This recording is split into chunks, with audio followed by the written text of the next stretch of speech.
नमस्कार दोस्तों, आज हम आपके लिए एक ऐसी अद्भुत कहानी लेकर आए हैं जो हमें जीवन का एक बहुत ही गहरा रहस्य सिखाती है। ये कहानी बताती है कि सच्चा धन क्या होता है और उसे कैसे हासिल किया जा सकता है। आइए कहानी शुरू करते हैं। बहुत समय पहले की बात है। अंबिकापुर नाम का एक राज्य था जिस पर राजा ध्रुवदेव का राज्य था। राजा ध्रुवदेव बहुत ही नेक, दयालु और न्यायप्रिय राजा थे। उसके दरबार में जो भी फरियादी आता वह कभी खाली हाथ नहीं जाता था।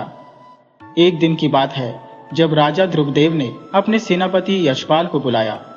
तुरंत ही सेनापति राजा के सामने हाजिर हुआ और कहने लगा, महाराज की जय हो।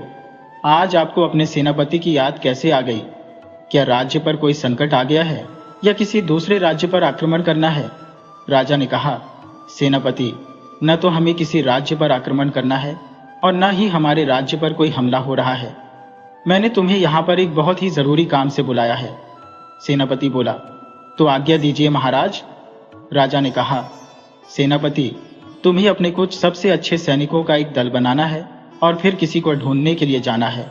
सेनापति बोला, किसे ढूंढना है महाराज? क्या कोई कैदी कारागार से फरार हो गया? राजा ने कहा, कैदी नहीं सेनापति, एक चिड़िया जो हमारे महल से उड़कर कहीं भाग गई है। राजा की बात सुनकर सेनापति का मुंह आश्चर्य से खुला का खुला रह गया। वह बोला, महाराज, यह आप क्या कह रहे हैं? क्या एक चिड़िया के लिए आप मुझे सैनिक इकट्ठा करने के लिए कह रहे हैं? भला यह कैसी बात हुई? और फिर सेनापति की हंसी छूट गई। सेनापति का इस तरह का बर्ताव देखकर राजा को गुस्सा आ गया और वह बोले, अगर तुमने एक बार और अपनी हंसी निकाली तो मैं तुम्हारा सिर धड़ से अलग करवा दूंगा। सेनापति कहने लगा, माफ कीजिएगा महाराज, मुझसे गलती हो गई। आप जैसा कहेंगे बिल्कुल वैसा ही होगा। और फिर राजा ध्रुवदेव अपने मन में सोचने लगे, अरे, इस सेनापति को मैं कैसे बताऊं कि वह चिड़िया मेरे भाग्य की चाबी है। राजा ने कहा, सुनो सेनापति, मेरे एक चित्रकार ने उस चिड़िया का चित्र बनाया है। यह कहते हुए राजा ने सेनापति को एक चिड़िया की तस्वीर दिखाते हुए कहा, यह देखो, इसे ध्यान से देख लो, ये उस चिड़िया की तस्वीर है। सेनापति कहने लगा, परंतु महाराज, यह चिड़िया तो आसमान में कहीं उड़ रही होगी, तो भला मेरे सैनिक इसे कैसे पकड़ेंगे? सैनिकों को तो ठीक से उछलना भी नहीं आता। राजा बोला, देखो, वह सब मैं नहीं जानता। मैंने तुम्हें जो आदेश दिया है उसका तुरंत पालन किया जाए। वह चिड़िया मुझे हर हाल में मेरे महल में वापस चाहिए, वरना एक एक की खाल खिंचवा दूंगा। जो भी हो, जैसे भी हो, उस चिड़िया को ढूंढकर लेकर आओ। दूसरी तरफ उस राज्य के एक छोटे से गांव में किशन नाम का एक आदमी रहता था जो लकड़ियां काटकर अपना गुजारा करता था। उसकी कमाई बहुत ही कम थी। उसके परिवार में सिर्फ उसकी पत्नी सरोज ही थी। उसकी पत्नी एक बहुत ही नेक दिल और दयालु औरत थी। वह रोज अपने घर के चबूतरे पर पक्षियों के खाने के लिए कुछ चावल के दाने बिखेर दिया करती थी। ये उसका रोज का नियम था। चाहे उनके पास भोजन की कमी पड़ जाए, लेकिन सरोज ने कभी भी इस नियम को नहीं तोड़ा। उस दिन किशन नाम का वह लकड़हारा जंगल से लकड़ियां काटकर अपने गांव की तरफ आ रहा था और मन ही मन में वो बड़बड़ा रहा था कि अब मैं क्या करूं? गांव में आजकल मेरी लकड़ियां कोई नहीं खरीदता। धीरे धीरे मैं गरीब होता जा रहा हूं। तभी वहां पर एक आदमी आया और किशन से कहने लगा, सुनो भाई, मुझे कुछ लकड़ियां चाहिए। जरा दिखाओ तो सही, कैसी लकड़ियां हैं तुम्हारे पास? किशन उस आदमी को लकड़ियां दिखाने लगा। लकड़ियों की हालत देखकर वह आदमी कहने लगा, अरे भाई, ये सब तुम क्या बेच रहे हो? ये लकड़ियां तो देखने में ही इतनी कमजोर है। मैं तो क्या, इन्हें कोई और भी नहीं खरीदेगा। इस तरह से कहकर वह आदमी वहां से चला गया। उस आदमी के वहां से चले जाने के बाद किशन उदास हो गया। वह सोचने लगा, बड़ी मुश्किल से एक ग्राहक आया था और उसे भी लकड़ियां पसंद नहीं आई। इसके बाद किशन अपनी लकड़ियों को बेचने के लिए काफी कोशिश करता है, लेकिन इसके बावजूद भी उसकी एक भी लकड़ी नहीं बिकी। वह देर शाम तक बाजार में ही अपनी लकड़ियों को लेकर बैठा रहा, लेकिन कोई भी ग्राहक नहीं आया। अगर कोई ग्राहक आता भी तो वह उसकी लकड़ियों में कुछ न कुछ नुक्स बताकर वहां से चला जाता। रात होने तक जब लकड़ियां नहीं बिकी तो किशन ने उन लकड़ियों के गट्ठर को उठाया और अपने घर की तरफ वापस चल दिया। उसके घर पहुंचते ही किशन की पत्नी सरोज कहने लगी, अरे आ गए आप, कैसा रहा आपका आज का दिन? किशन बोला, भाग्यवान, आज का दिन तो बहुत ही बेकार रहा। आज तो एक भी लकड़ी नहीं बिकी। पता नहीं किसकी नजर लग गई है मेरे काम को। अगर ऐसे ही चलता रहा तो 2 वक्त की रोटी कमाना भी बहुत मुश्किल हो जाएगा। किशन की पत्नी कहने लगी, पता नहीं भगवान क्या चाहते हैं, इतने दिनों से यह सब कुछ हो रहा है। अगर ऐसे ही चलता रहा तो पैसा कहां से आएगा और हम क्या खाएंगे? किशन बोला, देखो भाग्यवान, मैं कोशिश तो कर रहा हूं, इसके अलावा मैं और कर भी क्या सकता हूं? तब किशन की पत्नी उसे तसल्ली देते हुए कहने लगी, चिंता मत कीजिए, ऊपर वाला हमारे साथ है। देखना, बहुत ही जल्द हमारे दुख दूर हो जाएंगे। अगली सुबह किशन फिर से उठा, नहा धोकर तैयार हुआ। उसने अपनी कुल्हाड़ी उठाई और जंगल में लकड़ियां काटने के लिए पहुंच गया।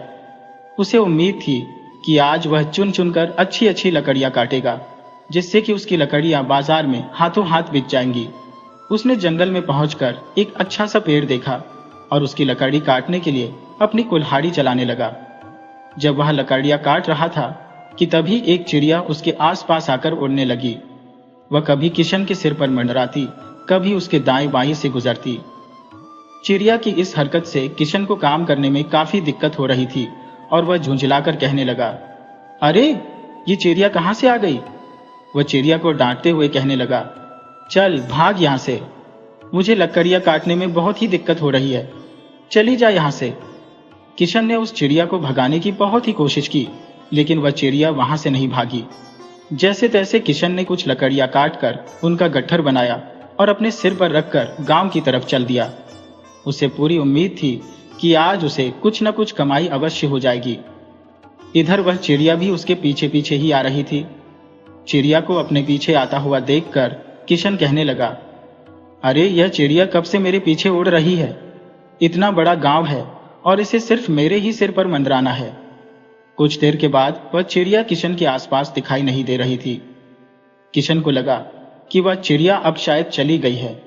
वह सोचने लगा, चलो आफत से पीछा छूटा। परंतु असल बात तो यह थी कि वह चिड़िया किशन के सिर पर जो लकड़ियों का गट्ठर रखा हुआ था उस पर बैठ गई थी। थोड़ी ही देर के बाद सामने से एक आदमी आता हुआ दिखाई दिया जो लकड़ियों का ग्राहक था। उसने कुछ लकड़ियां किशन से खरीदी। किशन सोचने लगा, चलो अच्छा हुआ, आज बहुत दिनों के बाद कोई ग्राहक तो मिला। आज जब मैं पैसे लेकर घर जाऊंगा तो सरोज बहुत ही खुश हो जाएगी। थोड़ी देर के बाद एक आदमी और वहां पर आया और कहने लगा, अरे भाई लकड़हारे, तुम्हारी लकड़ियां मजबूत तो है ना? जी हुजूर, एकदम मजबूत है। बताइए कितनी दे दो? ग्राहक बोला, ऐसा करो सबकी सब दे दो। मेरे घर में बहुत से मेहमान आने वाले हैं, तो खाना बनाने के लिए मुझे बहुत सी लकड़ियों की आवश्यकता है। किशन ने उस आदमी को अच्छी कीमत पर सारी लकड़ियां बेच दी। तब किशन ने देखा कि वह चिड़िया अभी तक वहीं पर बैठी हुई थी। किशन उस चिड़िया को भगाते हुए कहने लगा, भाग जा यहां से। वह आदमी किशन से बोला, अरे अरे, इसे क्यों भगा रहे हो? देखो ना कितनी प्यारी चिड़िया है। उसकी बात सुनकर किशन बोला, ठीक है जी, नहीं भगाता मैं इस चिड़िया को। और फिर किशन ने उस आदमी से पैसे लिए और अपने घर की तरफ चल दिया। वह चिड़िया भी किशन के पीछे पीछे ही आ रही थी। चलते चलते किशन सोच रहा था, आज तो बहुत सारे पैसे मिल गए, आज का दिन सच में बहुत ही अच्छा रहा। जब किशन अपने घर पर पहुंचा तो उसकी पत्नी सरोज ने कहा, अरे आ गए आप, आपका चेहरा तो काफी खिला खिला सा दिखाई दे रहा है।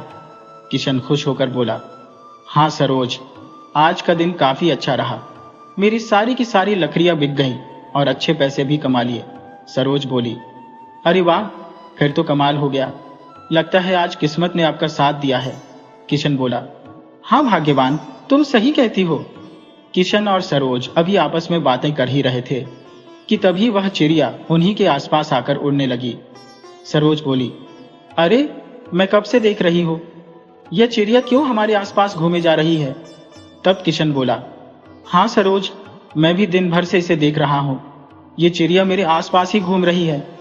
किशन की पत्नी सरोज कुछ सोच में पड़ गई और तभी किशन बोला, क्या हुआ भाग्यवान, तुम किस सोच में डूब गई? सरोज बोली, जरा सोचिए जी, देखिए आप रोज लकड़ियां बेचने के लिए निकलते हैं, लेकिन एक भी लकड़ी नहीं बिक पाती। परंतु आज तो यह चिड़िया आपको मिल गई, तो आपकी सारी की सारी लकड़ियां एक साथ बिक गईं और हमारे पास पैसे भी आ गए। इसका मतलब यह है कि यह चिड़िया हमारे लिए भाग्यशाली है। सरोज की बात सुनकर किशन हैरानी से बोला, अच्छा, अगर ऐसी बात है तो हमें इस चिड़िया को अपने आसपास ही रखना चाहिए। सरोज बोली, हाँ, आप बिल्कुल ठीक कहते हैं। और फिर सरोज घर के अंदर से चावलों का एक डिब्बा लेकर आई और उसमें से कुछ चावल निकालकर अपने घर के चबूतरे पर डाल देती है। वह चिड़िया चबूतरे पर आकर चावल चुगने लगी। ठीक उसी समय किशन के घर पर एक आदमी आया। उसे देखकर किशन बोला, अरे राजेश भैया, इतने दिनों बाद कैसे आना हुआ?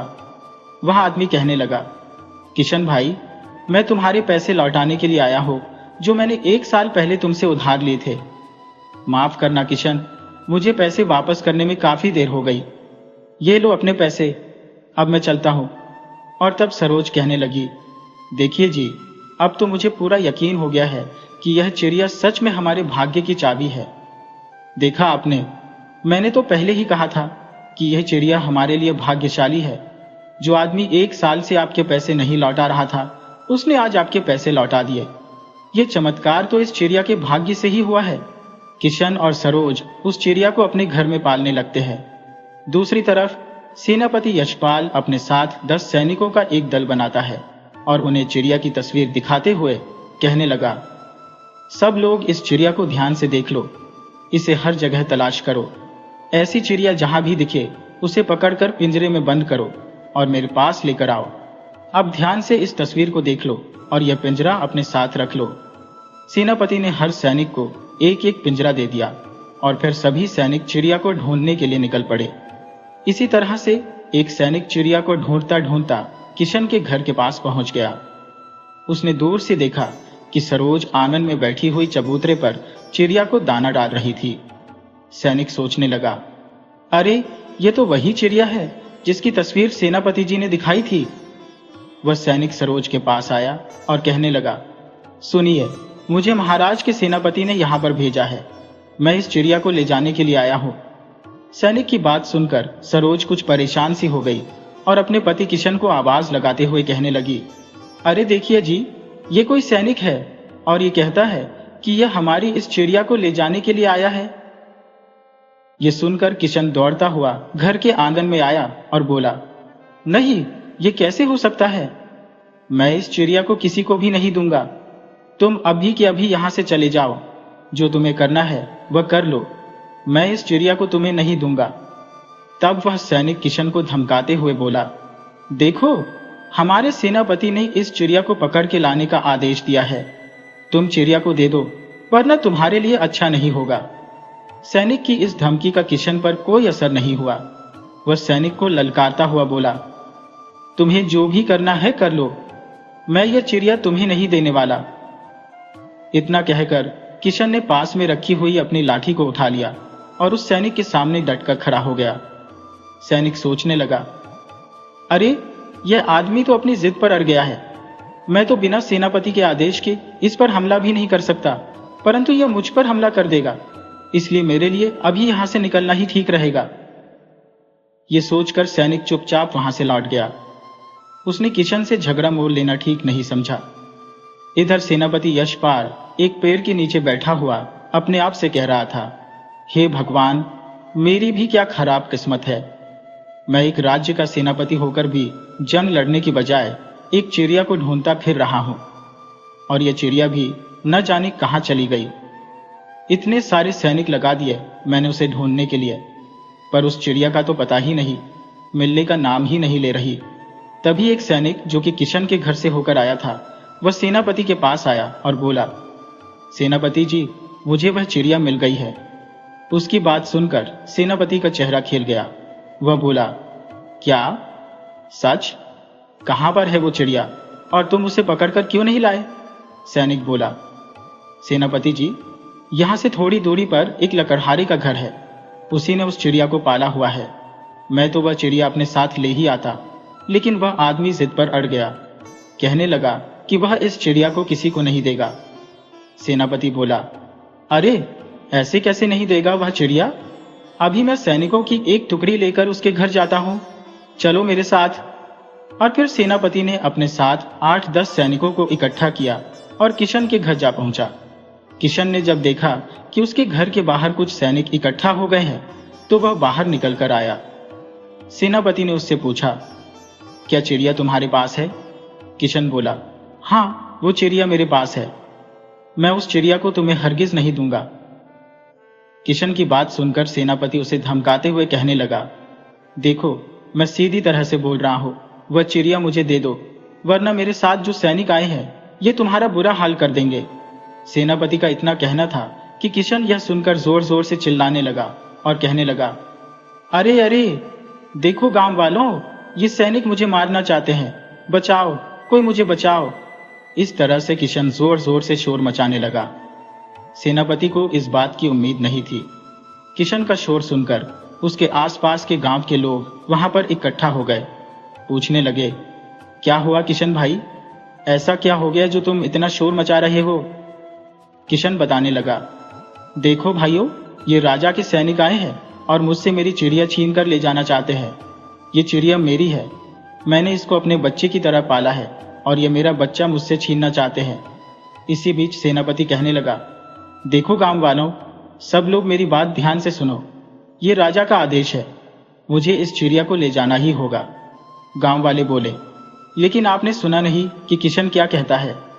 ये चिड़िया इसके बच्चे की तरह है और उसने इस चिड़िया को अपने बच्चों की तरह पाला है। तो फिर एक गरीब आदमी पर आप इस तरह से दबाव क्यों बना रहे हैं? जाकर कह दीजिए अपने राजा से कि यह तानाशाही नहीं चलेगी। अपनी प्रजा को धमकाना एक राजा को शोभा नहीं देता। तब एक सैनिक सेनापति के कान में कहने लगा, सेनापति जी, यह हमारे राज्य के ही लोग हैं, इनके खिलाफ जाना शायद सही नहीं रहेगा। अगर हमने इन पर हमला कर दिया तो भी यह हमारे लिए खतरा ही है, क्योंकि हम सिर्फ 8-10 लोग हैं, जबकि सामने पूरा का पूरा गांव है। अगर हम इनसे उलझे तो शायद हमारी ही धुलाई हो जाएगी, और यह भी हो सकता है कि निर्दोष लोगों पर हमला करने के अपराध में राजा हमें ही दंड दे दें। सेनापति को अपने सैनिक की बात बिल्कुल ठीक लगी। वह बोला, हाँ सैनिक, तुम ठीक कहते हो, किसी दुश्मन को हराना आसान है, लेकिन अपने राज्य की ही प्रजा अगर खिलाफ हो जाए तो बहुत ज्यादा मुश्किल हो जाती है। अभी हमें यहां से चलना चाहिए। इसके बाद सेनापति ने सभी गांव वालों से कहा, देखिए, मैं आप सबसे माफी मांगता हूं कि हमारी वजह से आप लोगों को परेशानी हुई। हम यहां पर आप लोगों को धमकाने या किसी तरह का नुकसान पहुंचाने नहीं आए थे। मैं तो बस राजा के आदेश का पालन कर रहा था। महाराज ने मुझे आदेश दिया था कि इस घर में जो चिड़िया है वह उन्हें चाहिए। मैं बस इसी के लिए यहां पर आया था। किशन बोला, आज राजा किसी की पाली हुई चिड़िया मांग रहा है, कल को हमारे घर की संपत्ति मांगेगा और फिर न जाने उसकी बुरी नजर हमारे घर की बहू बेटियों पर पड़ जाएगी। ऐसे तो नहीं चलेगा। तुम यहां से चले जाओ और राजा से कहना कि अपनी प्रजा पर इस तरह का दबाव डालना और अत्याचार करना ठीक नहीं है। सेनापति बोला, जी आप ठीक कहते हैं, मैं अभी के अभी सैनिकों को लेकर यहां से जा रहा हूं। इसके बाद सेनापति यशपाल अपने सैनिकों के साथ वहां से चला गया। सैनिकों के वहां से चले जाने के बाद किशन गांव वालों से कहने लगा, अगर आज आप लोग नहीं आते तो सेनापति न जाने मेरे साथ क्या करता। गांव का एक आदमी बोला, अरे किशन भाई, तुम एक ईमानदार आदमी हो, वर्षों से हम लोग एक साथ रहते आए हैं, तो भला तुम पर कोई अत्याचार करेगा, यह हम कैसे बर्दाश्त कर लेंगे? तुम चिंता मत करो, पूरा गांव तुम्हारे साथ है। इधर सेनापति राजा के महल में पहुंचा और उसे सारा किस्सा सुनाया कि महाराज, वह चिड़िया हमें मिल गई है और वह एक लकड़हारे के घर पर है। मैं सैनिकों को साथ लेकर वहां पर गया था, लेकिन पूरे का पूरा गांव उस लकड़हारे के समर्थन में वहां पर आ गया। अब आप ही बताइए कि मैं अपनी प्रजा के लोगों पर हमला तो नहीं कर सकता था ना, इसलिए हमें खाली हाथ ही आना पड़ा। राजा बोला, चलो, तुमने अच्छा ही किया, प्रजा के लोगों पर हमला नहीं किया, नहीं तो राज्य में मेरे खिलाफ विद्रोह हो जाता। सेनापति बोला, महाराज, अगर आप बुरा न माने तो क्या मैं आपसे एक बात पूछ सकता हूं? पूछो सेनापति, तुम क्या पूछना चाहते हो? महाराज, क्या आप बता सकते हो कि वह चिड़िया आपके लिए इतनी खास क्यों है? राजा मन में सोचने लगा, क्या करूं, मुझे इस चिड़िया के बारे में सेनापति को बताना चाहिए या नहीं? वैसे पिछले कई वर्षों से यह मेरा सेनापति है। मेरे ख्याल से मुझे इस पर भरोसा करना चाहिए। यह सोचकर राजा ने कहा, सेनापति, असल में बात यह है कि 1 साल पहले जब मैं जंगल में शिकार करने के लिए गया था और प्यास लगने के कारण मैं तालाब के पास पानी पीने के लिए रुका कि तभी मैंने वहां पर क्या देखा कि एक साधु महाराज ध्यान में बैठे हुए थे। मुझे अभी भी याद है कि वहां पर कितनी ठंडी हवा चल रही थी, कितना शांत वातावरण था। साधु महाराज ने बिल्कुल सही जगह चुनी थी अपने ध्यान लगाने के लिए। कुछ समय के बाद जब साधु महाराज ने आंखें खोली तो उनके सामने एक मरा हुआ सांप पड़ा था। फिर उन्होंने मुझसे पूछा, राजन, ये मरा हुआ सांप यहाँ पर कैसे आया? तब मैंने उन्हें बताया, साधु महाराज, जब मैं पानी पीने के लिए तालाब के किनारे पर रुका था तो मैंने देखा कि यह सांप आपकी तरफ आ रहा था और आपको डसने ही वाला था कि तभी मैंने अपनी तलवार से इसे मार डाला। साधु महाराज ने प्रसन्न होते हुए कहा, राजन, तुमने मेरा ध्यान भंग होने नहीं दिया। ये जानकर मुझे बहुत ही प्रसन्नता हुई। मांगो, तुम मुझसे क्या मांगना चाहते हो? साधु महाराज, मेरे राज्य के आर्थिक हालात बहुत ही खराब हो चुके हैं। मेरा खजाना खाली हो चुका है। मैंने कुछ महीनों पहले एक युद्ध किया था और उस युद्ध में इतना खर्चा हो गया कि सारा खजाना ही खाली हो गया। अगर आप मुझे कुछ देना ही चाहते हैं तो ईश्वर से मेरे लिए प्रार्थना कीजिए कि मुझ पर कृपा करें और मेरा खजाना फिर से भर दे। साधु महाराज बोले, राजन, मैं तुम्हारी इस समस्या का एक समाधान कर सकता हूं। और फिर साधु महाराज ने एक चिड़िया मुझे देते हुए कहा, राजन, यह जो चिड़िया तुम इस समय देख रहे हो, ये कोई साधारण चिड़िया नहीं है। जिस किसी के पास भी यह जाती है उसका घर धन धान्य से भर जाता है। तुम इसे अपने साथ ले जाओ, तुम्हारा खजाना फिर से भर जाएगा। ठीक है साधु महाराज, आपका बहुत बहुत धन्यवाद। और फिर मैं उस चिड़िया को लेकर अपने महल में आ गया। मैंने उस चिड़िया को एक सोने के पिंजरे में रख दिया और फिर 1 महीने के अंदर अंदर ही मेरी किस्मत चमक उठी। मेरा खजाना फिर से भरने लगा और मैं फिर से बहुत ज्यादा धनवान हो गया। तो सेनापति, ये है उस चिड़िया की पूरी कहानी। अब कुछ दिन पहले की बात है। उस चिड़िया को मैंने पिंजरे से बाहर निकाला और बाहर निकलते ही वह चिड़िया उड़ गई। अब तुम कैसे भी करके उस चिड़िया को महल में वापस लेकर आओ। राजा की बात सुनकर सेनापति कहने लगा, महाराज, मुझे तो समझ में नहीं आ रहा कि उसे कैसे वापस लाऊं। वह लकड़हारा तो उसे देने को तैयार ही नहीं है। राजा बोला, सेनापति, तुम चाहे जो कुछ भी करो, कोई भी तरीका अपनाओ, उस चिड़िया को मेरे पास वापस लेकर आओ। सेनापति बोला, महाराज, उस लकड़हारे ने उस चिड़िया को अपने आंगन में बने हुए एक घोंसले पर बिठाया हुआ है। राजा बोला, अच्छा, तो इसका मतलब यह है कि वह चिड़िया आजाद है। फिर तो तुम उसे चुरा कर ले आओ। सेनापति बोला, ठीक है महाराज, मैं उसे चुरा कर ले आऊंगा। और फिर उसी रात को सेनापति छिपते छिपाते किशन के घर में पहुंचा। उस समय वह चिड़िया चबूतरे पर बैठी हुई थी। सेनापति ने चिड़िया को अपने हाथों में पकड़ लिया और उसे पिंजरे में बंद कर दिया। सेनापति हाथ में पिंजरा पकड़े हुए महल की तरफ चलने लगा कि तभी अचानक उसके पांव से कोई चीज टकराई। उसने देखा कि वह एक सोने का कंगन था जिस पर हीरे मोती जड़े हुए थे। वह सोचने लगा, इस कंगन को बाजार में बेचकर मैं मालामाल हो जाऊंगा। तभी उसके मन में एक विचार आया, अरे, कहीं यह उस चिड़िया का कमाल तो नहीं है। महाराज ने कहा था कि यह चिड़िया इंसान को धनवान बना देती है। इस समय यह चिड़िया मेरे पास है तो मुझे यह बेशकीमती कंगन मिल गया। अगर मैं इस चिड़िया को राजा को वापस दे दूंगा तो इसका मतलब यह है कि मैंने धनवान बनने का एक मौका खो दिया। नहीं नहीं, मैं इस चिड़िया को वापस नहीं दूंगा। अब सेनापति के मन में लालच आ चुका था। उसने चिड़िया को राजा को न वापस करने का फैसला किया और चिड़िया को लेकर वहां से भाग गया। जब सेनापति महल में वापस नहीं आया तो राजा ने कुछ सिपाहियों को बुलाकर पूछा, तुम लोगों ने सेनापति यशपाल को कहीं देखा है? सैनिक बोले, नहीं महाराज, सेनापति तो कल रात से ही गायब है। राजा ने काफी देर तक सेनापति की प्रतीक्षा की, लेकिन सेनापति तो राजा के पास वापस नहीं आया, क्योंकि न तो उसे आना था और न ही वह आया। तब राजा के मन में यह विचार आया, कहीं सेनापति यशपाल ने मेरे साथ बेईमानी तो नहीं की? कहीं ऐसा तो नहीं कि वह चिड़िया को लेकर कहीं भाग गया है? इसके बाद राजा ने खुद सेनापति यशपाल को ढूंढने का फैसला किया। और फिर वह किशन के घर का पता करते करते किशन के घर के पास पहुंच गया। राजा ने देखा कि किशन का रो रो कर बुरा हाल था।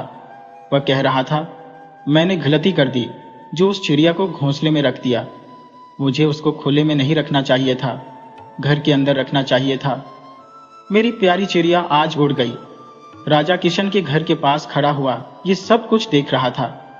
वह सोचने लगा, अच्छा तो चिड़िया इसके पास नहीं है, इसका मतलब तो यह हुआ कि सेनापति ने चिड़िया को यहां से चुरा लिया है।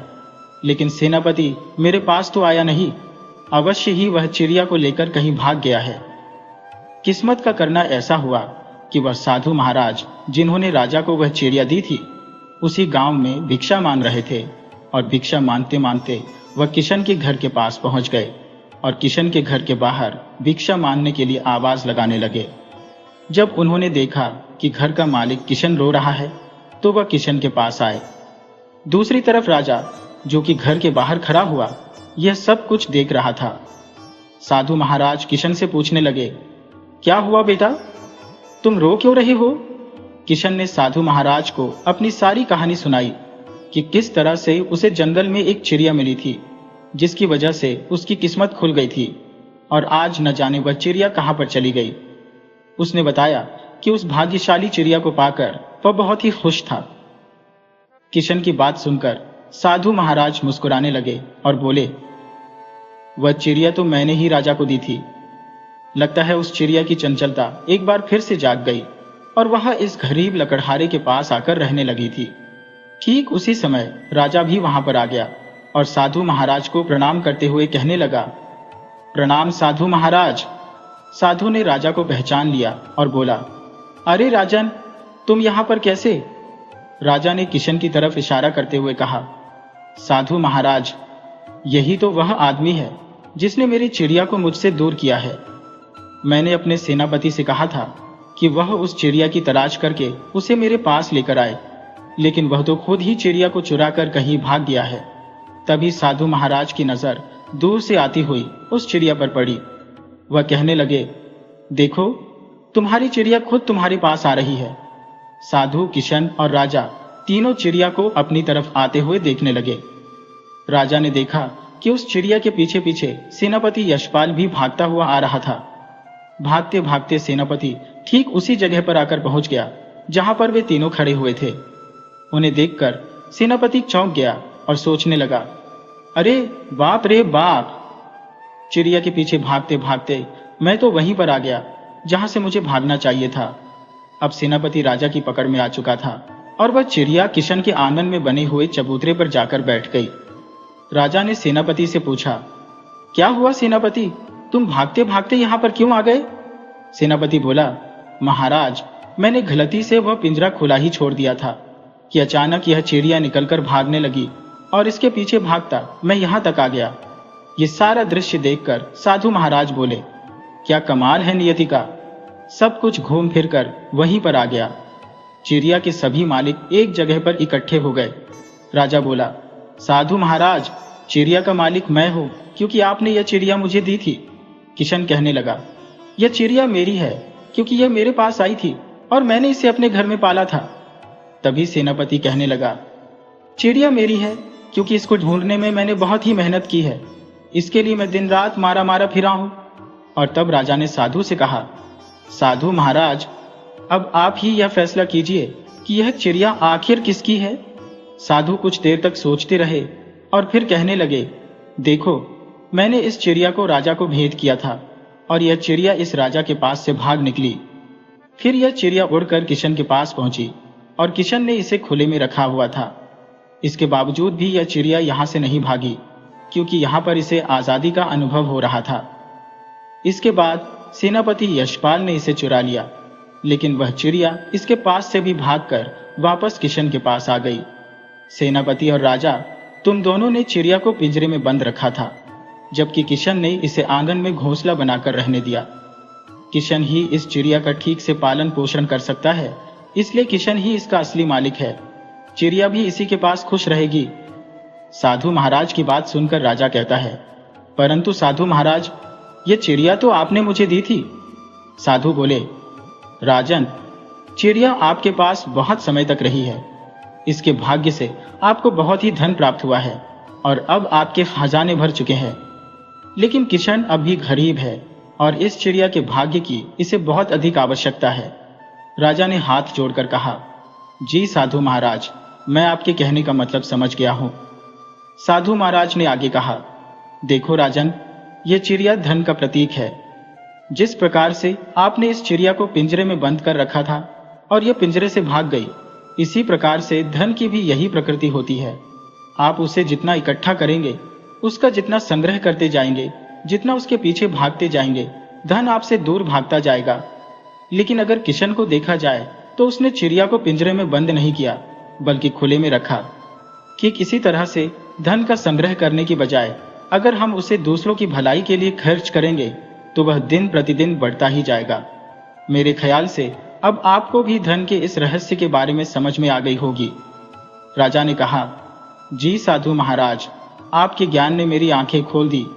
आज से मैं भी अपने खजाने का इस्तेमाल अपनी प्रजा की भलाई के लिए ही करूंगा। इसके बाद राजा ने किशन को वह चिड़िया रखने के लिए दे दी और सेनापति यशपाल को चिड़िया को भगाकर ले जाने के अपराध में उसे सेनापति के पद से हटा दिया। अब वह चिड़िया किशन के घर में पूरी आजादी के साथ रहती थी और किशन और उसकी पत्नी सरोज भी चिड़िया के साथ बहुत ही खुश थे। चिड़िया के उनके घर आने से उनकी गरीबी अब दूर हो चुकी थी।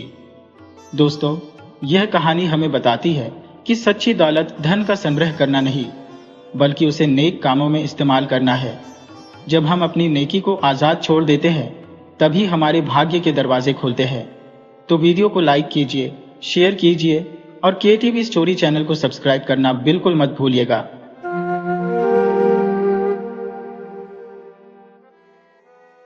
नटराजपुर नाम के एक गांव में मोहन नाम का एक किसान रहता था। उसके परिवार में उसकी पत्नी शालिनी थी। उसके विवाह के 2 साल के अंदर मोहन की पत्नी गर्भवती हुई तो वह बहुत ही खुश था। लेकिन यह खुशी ज्यादा दिनों तक नहीं टिक सकी, क्योंकि बच्चे को जन्म देते समय उसकी पत्नी शालिनी की मौत हो गई। शालिनी ने एक बेटे को जन्म दिया, लेकिन खुद वो इस दुनिया से चली गई। मोहन अपनी पत्नी की मृत्यु से बहुत ही दुखी हुआ। उसके बेटे का नाम रमेश रखा गया। गांव वाले उसे रमू कहकर बुलाते थे, लेकिन मोहन अपने बेटे रमू को बिल्कुल भी पसंद नहीं करता था, क्योंकि उसका मानना था कि उसी की वजह से उसकी पत्नी की मृत्यु हुई है। न तो उसका बेटा इस दुनिया में जन्म लेता और न उसकी पत्नी उसे छोड़कर चली जाती। इसलिए मोहन रमू का भरण पोषण तो कर रहा था, लेकिन उसे एक पिता की तरह प्यार नहीं करता था। रमू जब 2 साल का हो गया तो मोहन के कई रिश्तेदारों ने उसे दूसरी शादी करने के लिए कहा और फिर मोहन ने दूसरी शादी कर ली। अब तो रमू की मुश्किलें और भी बढ़ गई थी, क्योंकि सौतेली माँ भी रमू को बहुत ही नापसंद करती थी। मोहन की दूसरी पत्नी ने भी एक सुंदर बेटे को जन्म दिया। अब तो मोहन और उसकी दूसरी पत्नी अपने नए बच्चे को ही बहुत प्यार करते थे, लेकिन रमू की तरफ से वह बिल्कुल लापरवाह हो चुके थे। रमू की सौतेली माँ न तो उसके खाने पीने का ध्यान रखती और न ही उसे अच्छे कपड़े पहनाती। वह तो अपना सारा प्यार अपने असली बेटे गणेश पर ही लुटा रही थी।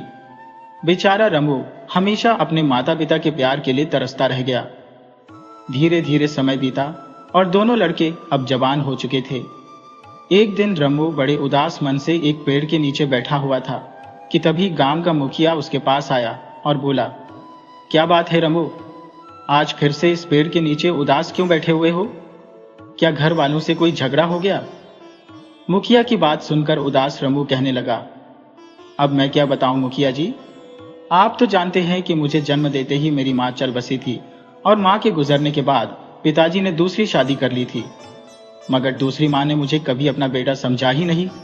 मुखिया बोला, हाँ जानता हूँ रमू, तुम्हारे पिता की जो दूसरी संतान है, तुम्हारे पिता उसे हद से ज्यादा प्यार करते हैं।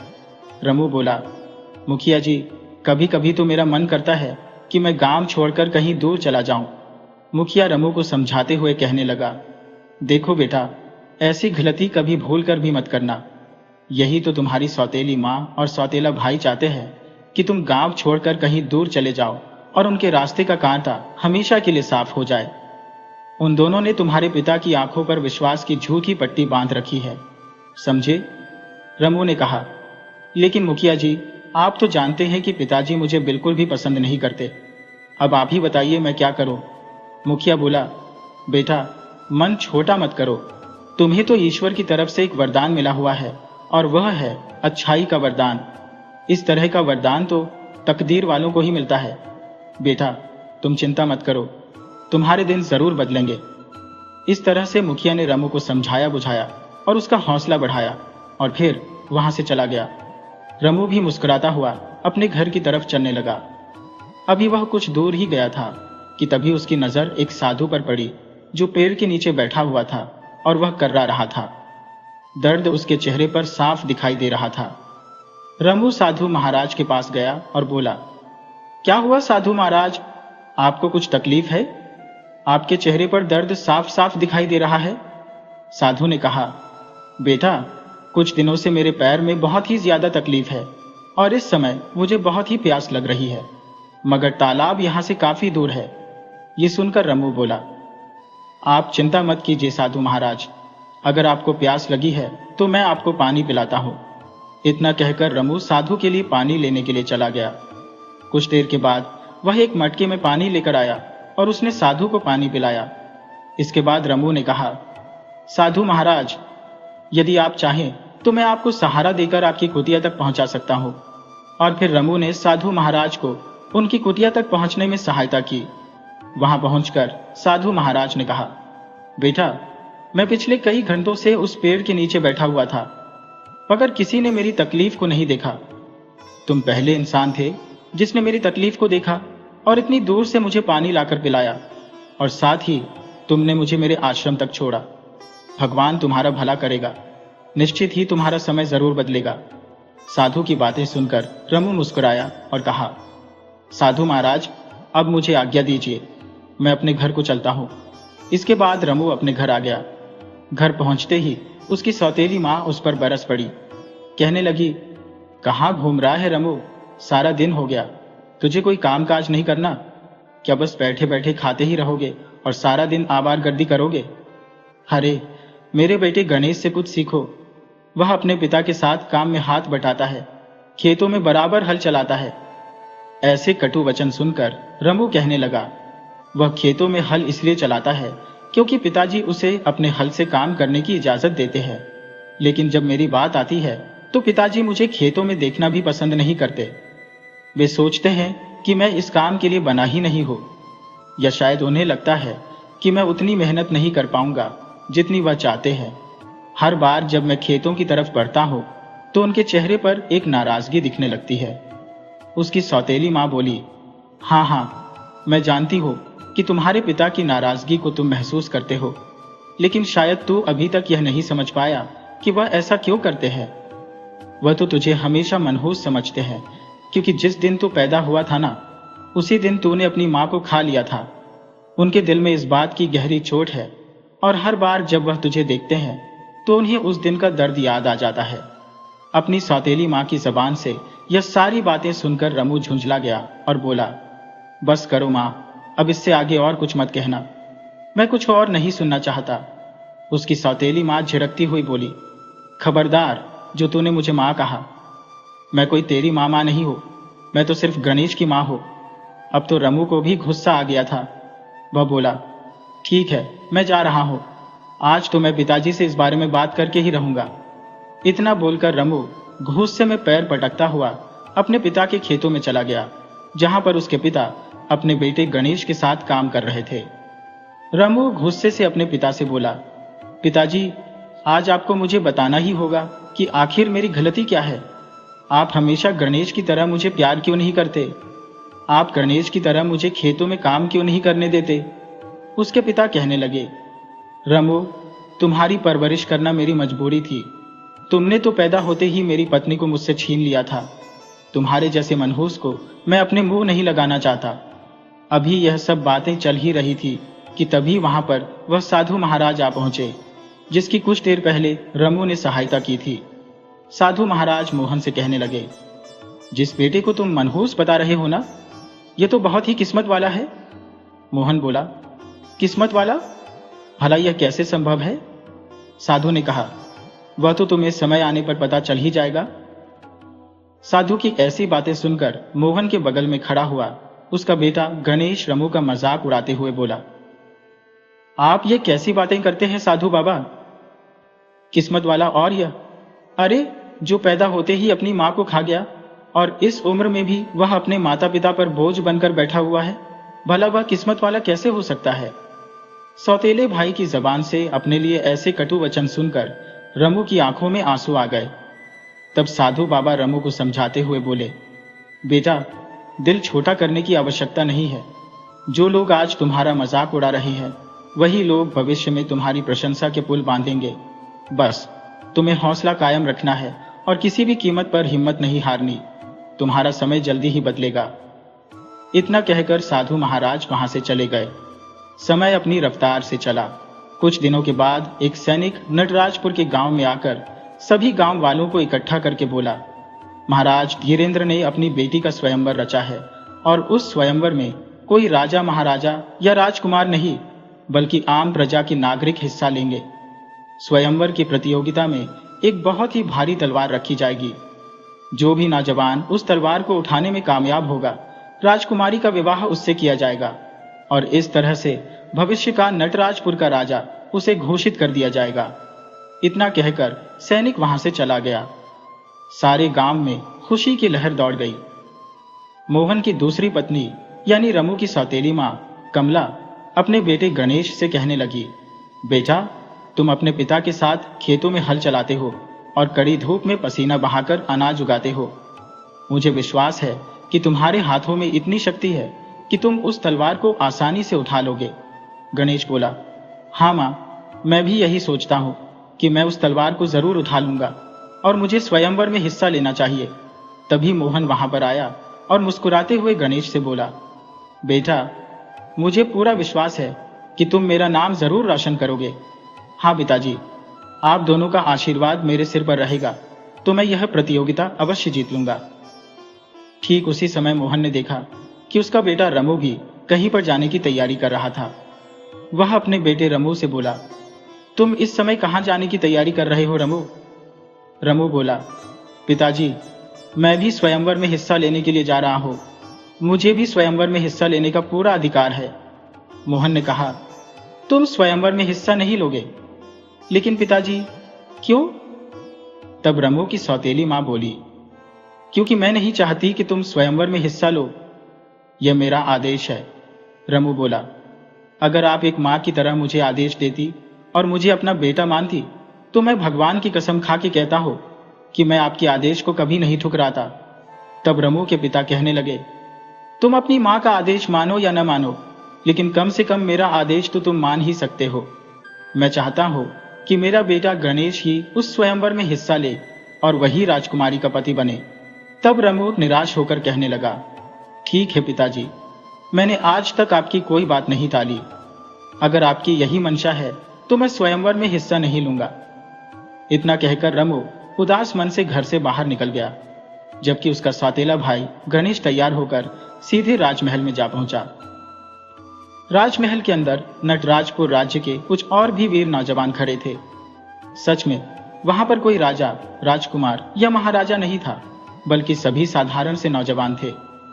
राजा धीरेंद्र अपने सिंहासन पर बैठा हुआ था और उन सभी नौजवानों की तरफ देखकर वह बोला, मुझे विश्वास नहीं होता कि मेरे राज्य में इतने वीर और साहसी नौजवान हैं जो मेरी बेटी से विवाह करना चाहते हैं। लेकिन क्या तुम सब जानते हो कि मैंने तुम्हें यहां पर क्यों बुलाया है? राजा की बात सुनकर सभी नौजवान राजा की ओर सवालिया नजरों से देखने लगे। तब राजा ने कहा, तुम सबको यहां पर स्वयंवर में हिस्सा लेने के लिए नहीं बुलाया गया और न ही यहां पर कोई स्वयंवर हो रहा है, बल्कि मैं तो यह देखना चाहता था कि मेरे राज्य में कितने ऐसे नागरिक हैं जो मेरी राजगद्दी हासिल करना चाहते हैं। इसीलिए मैंने इस स्वयंवर का नाटक रचा। इतना कहकर राजा धीरेंद्र ने अपने सैनिकों को आदेश दिया, देखते क्या हो सैनिकों, इन सारे युवकों को बंदी बनाकर कारागार में डाल दिया जाए। कुछ दिनों के बाद इन सभी को फांसी पर लटका दिया जाएगा। यह सुनकर गणेश और वहां पर खड़े बाकी नौजवान बुरी तरह से डर गए। सैनिकों ने उन सबको बंदी बनाकर कारागार में डाल दिया। कुछ ही देर के बाद यह खबर पूरे राज्य में जंगल की आग की तरह फैल गई। रमू की सौतेली मां कमला जो कि कुछ देर पहले बहुत ही खुश हो रही थी, वह अब फूट फूट कर रो रही थी। अपने पति मोहन से बोली, हाय रे, मेरी फूटी किस्मत जो मैंने अपने बेटे को स्वयंवर में जाने के लिए कहा। मुझे क्या पता था कि उस दुष्ट पापी राजा के दिमाग में क्या चल रहा है। अब मैं क्या करूं? हे भगवान, मेरे बेटे को कोई तो उस महल से वापस लेकर आओ। अपनी पत्नी को इस तरह से परेशान होता देखकर मोहन कहने लगा, भाग्यवान, हम कुछ नहीं कर सकते। हमारी और तुम्हारी इतनी हैसियत नहीं कि हम राजा से इस बारे में बात भी कर सकें। लगता है हमारा बेटा इस मुसीबत से कभी बाहर नहीं आ सकता। अपने माता पिता को इस तरह से दुखी देखकर रमू अपने पिता से बोला, पिताजी, आप दिल छोटा मत कीजिए। अन्याय के सामने झुकना सबसे बड़ा पाप होता है। महाराज को इस बात का कोई अधिकार नहीं कि वह इस तरह से प्रजा के साथ अन्याय करें। गणेश को सही सलामत लेकर आना मेरा फर्ज है। बेशक वह मेरा सौतेला भाई है, लेकिन मैंने हमेशा उसे अपने सगे भाई की तरह माना है और मैं उसे राजा धीरेंद्र के चंगुल से अवश्य छुड़ा कर लाऊंगा। ये सुनकर कमला रमू की तरफ देखकर कहने लगी, बेटा, मुझे माफ कर दो। मैंने हमेशा तुम्हारे ऊपर कितने अत्याचार किए हैं। तुम्हें अपमानित करने का कोई मौका नहीं छोड़ा और आज तुम्हें हमारी इतनी चिंता है। मुझे माफ कर दो बेटा। रमू अपनी सौतेली माँ को दिलासा देते हुए कहने लगा, दिल छोटा मत करो माँ। तुमने भले ही मुझे अपना बेटा न समझा हो, लेकिन मैंने हमेशा तुम्हें अपनी माँ की तरह माना है। मैं अभी इसी वक्त राजा धीरेंद्र के महल में जाकर उनसे बात करूंगा और अपने भाई को वहां से छुड़ा कर लेकर आऊंगा। इतना कहकर रमू सीधा राजा धीरेंद्र के दरबार में पहुंचा और महाराज से कहने लगा, महाराज, यह तो सरासर अन्याय है। आपने जिस प्रकार से झूठ का सहारा लेकर अपनी प्रजा के साथ छल और कपट किया है, वह एक राजा को शोभा नहीं देता। एक राजा के रूप में आपके कंधों पर प्रजा की भलाई और न्याय की रक्षा करने की जिम्मेदारी है, लेकिन आपने तो बिल्कुल उल्टा काम किया है। आपको कोई अधिकार नहीं कि आप झूठ बोलकर प्रजा के साथ इस तरह का अत्याचार कर सकें। रमू की इस तरह की बातें सुनकर राजा ने कहा, वह सभी नौजवान मेरी राजगद्दी के लालच में या फिर मेरी बेटी के साथ विवाह करने की इच्छा से यहाँ पर आए थे, परंतु तुम ऐसे पहले आदमी हो जो किसी लालच की वजह से यहाँ पर नहीं आए, बल्कि उन सब की जान बचाने के इरादे से यहाँ पर आए हो। इसका मतलब यह है कि तुम्हारे अंदर दूसरों के लिए प्रेम और दया की भावना है। जिनके मन में दूसरों के लिए प्रेम और दया होती है, वही सच्चा इंसान कहलाता है। मुझे तुम्हारे जैसे नौजवान की ही तलाश थी। राजा की यह बात सुनकर रमू चौंक गया और कहने लगा, महाराज, आप कहना क्या चाहते हैं? मुझे कुछ भी समझ में नहीं आया। राजा ने कहा, आओ नौजवान, तुम मेरे साथ चलो, मैं तुम्हें कुछ दिखाना चाहता हूं। और फिर राजा धीरेंद्र रमू को एक कमरे में ले गया, जहां पर एक बहुत ही बदसूरत लड़की बैठी हुई थी। राजा उस लड़की की तरफ देखकर बोला, जानते हो यह लड़की कौन है? नहीं महाराज, मैं नहीं जानता। राजा ने कहा, यह मेरी बेटी राजकुमारी अनुष्का है। यह सुनकर रमू चौंक गया। राजा ने कहा, तुम्हारा चौंकना बिल्कुल ठीक है। तुम यही सोच रहे हो ना कि मेरी बेटी इतनी बदसूरत क्यों है? दरअसल मेरी बेटी हमेशा से इतनी बदसूरत नहीं थी, बल्कि यह इस राज्य की सबसे सुंदर लड़की हुआ करती थी। कुछ समय पहले की बात है, जब मेरी बेटी सैनिकों के साथ जंगल में घूमने के लिए गई थी, तो वहां पर एक तांत्रिक की नजर मेरी बेटी पर पड़ गई। वह मेरी बेटी की सुंदरता का दीवाना हो गया और सीधे मेरे पास आकर मेरी पुत्री का हाथ मारने लगा। तब तांत्रिक की बात सुनकर मैंने उस तांत्रिक को धक्के मारकर अपने राज्य से बाहर फेंकवा दिया। मगर उस तांत्रिक ने अपनी तंत्र शक्ति के जरिए मेरी बेटी को बदसूरत बना दिया। मैंने बहुत से साधु संतों और महात्माओं को बुलाकर अपनी बेटी को दिखाया, परंतु कोई भी मेरी बेटी को दोबारा से सुंदर नहीं बना सका। लेकिन एक महात्मा जी, जो कि त्रिकालदर्शी थे, उन्होंने मुझे बताया था कि तांत्रिक की मौत ही मेरी बेटी को दोबारा से सुंदर बना सकती है। लेकिन समस्या यह है कि उस तांत्रिक को मारना इतना आसान नहीं है। उस तांत्रिक को केवल वही आदमी मार सकता है जिसके मन में दूसरों के लिए प्रेम और दया की भावना हो। मैंने इस झूठे स्वयंवर का नाटक इसीलिए रचा था और सबको इसीलिए बंदी बनाया, और फिर उस आदमी का इंतजार करने लगा जो मेरे किए हुए इस अन्याय को मेरे मुंह पर बोलने की ताकत रखता हो, जिसके दिल में दूसरों के लिए प्रेम और दया की भावना हो। और देखो, तुम आ गए। तुम वही व्यक्ति हो बेटा। केवल तुम ही मेरी सहायता कर सकते हो। रमू ने कहा, अगर ऐसी बात है महाराज, तो फिर मैं उस तांत्रिक को मौत के घाट उतार दूंगा। आप बिल्कुल भी चिंता मत कीजिए, मैं उसको उसके किए की सजा देकर रहूंगा। ये मेरा आपसे वादा है। राजा ने कहा, नौजवान, अगर तुम ऐसा करने में सफल हुए तो मैं भी अपनी बेटी का विवाह तुमसे करवा दूंगा। ये मेरा भी वचन है। रमू ने कहा, महाराज, मैं यह सब कुछ आपकी बेटी से विवाह करने के लिए या फिर आपकी राजगद्दी हासिल करने के लिए नहीं कर रहा हूं, बल्कि मैं तो इसलिए कर रहा हूं क्योंकि वह तांत्रिक इंसानियत का दुश्मन है और उसे मौत की सजा मिलनी चाहिए। आप ये बताइए कि वह तांत्रिक मुझे कहां मिलेगा? राजा ने कहा, महल के दाईं ओर का रास्ता जंगल की तरफ जाता है। वहां से लगभग 7 कोस दूर चलने के बाद वह तांत्रिक उसी जंगल में तुम्हें मिलेगा। रमू उसी समय महल के दाईं तरफ के रास्ते पर जंगल की ओर बढ़ गया। उस जंगल में प्रवेश करने से पहले रास्ते में ही उसे वह साधु महाराज मिल गए जिसकी उसने सहायता की थी। साधु को देखकर रमू कहने लगा, साधु महाराज, मुझे आशीर्वाद दीजिए ताकि मैं उस दुष्ट तांत्रिक को मौत के घाट उतारकर राजकुमारी को ठीक कर सकूं। साधु महाराज ने कहा, रमू, तुम एक बहुत ही नेक काम करने के लिए जा रहे हो, क्योंकि वह तांत्रिक न सिर्फ राजकुमारी का अपराधी है बल्कि उसने कई और घर भी उजाड़े हैं। लेकिन मेरी बात ध्यान से सुनो, उस तांत्रिक को मौत के घाट उतारना उतना भी आसान नहीं है। इस जंगल में उस तांत्रिक के पास पहुंचने से पहले तुम्हें एक सफेद रंग के तोते को तलाश करना होगा। उस तांत्रिक की जान उस सफेद तोते के अंदर कैद है। जैसे ही तुम उस तोते को पकड़ोगे तो अचानक वह तोता पत्थर का बन जाएगा और उस पत्थर के तोते को तांत्रिक के सामने ही तोड़ना होगा।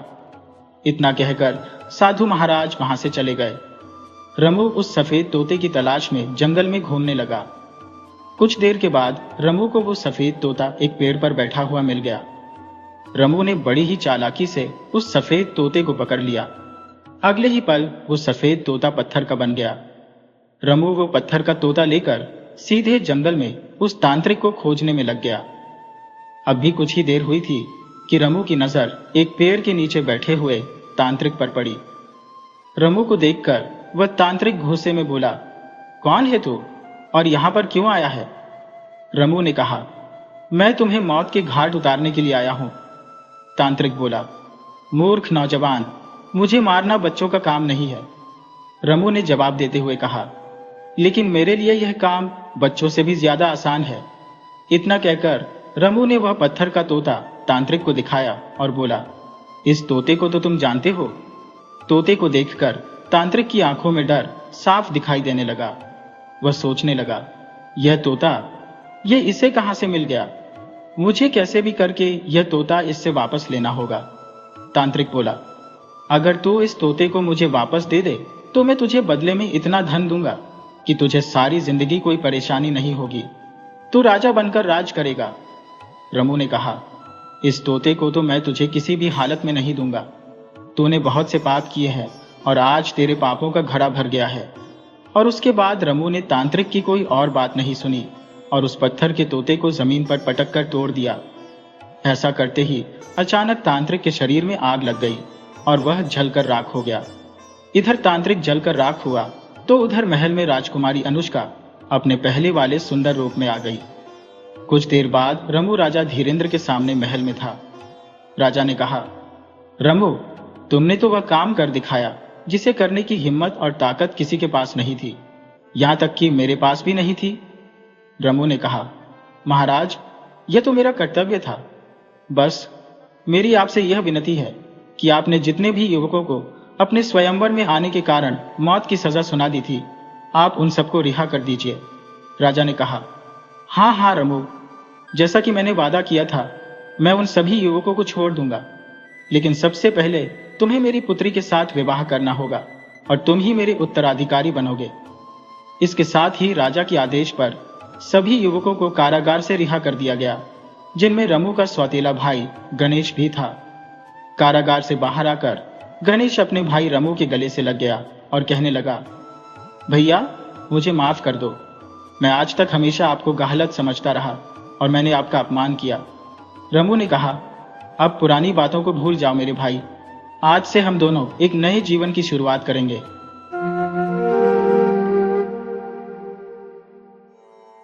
नमस्कार दोस्तों, कैसे हैं आप सब। आज की कहानी बहुत ही पुरानी है मगर दिल को छूने वाली है। ये एक ऐसी कहानी है जो हमें बताती है कि जिंदगी में कभी कभी जिन बातों से हमें सबसे ज्यादा डर लगता है वही बातें हमें सबसे बड़ी सीख दे जाती है। ये सिर्फ एक कहानी नहीं, एक सच्ची घटना है जिसे मैं आपको बिल्कुल वैसे ही सुनाऊंगा जैसे किसी ने मुझे ये सुनाया था। तो बस कान लगाकर सुनिए और खो जाइए इस कहानी में। अगर आपको ये कहानी अच्छी लगे तो लाइक, शेयर और कमेंट जरूर कीजिएगा।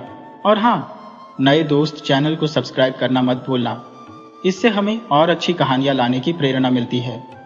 सैकड़ों साल पहले की बात है। एक नगर था जिसका नाम था चंद्रपुर। वहां बंसी नाम के एक बहुत ही प्रतापी राजा का राज था। वो अपनी प्रजा का इतना ख्याल रखते थे कि लोग उन्हें भगवान जैसा मानते थे।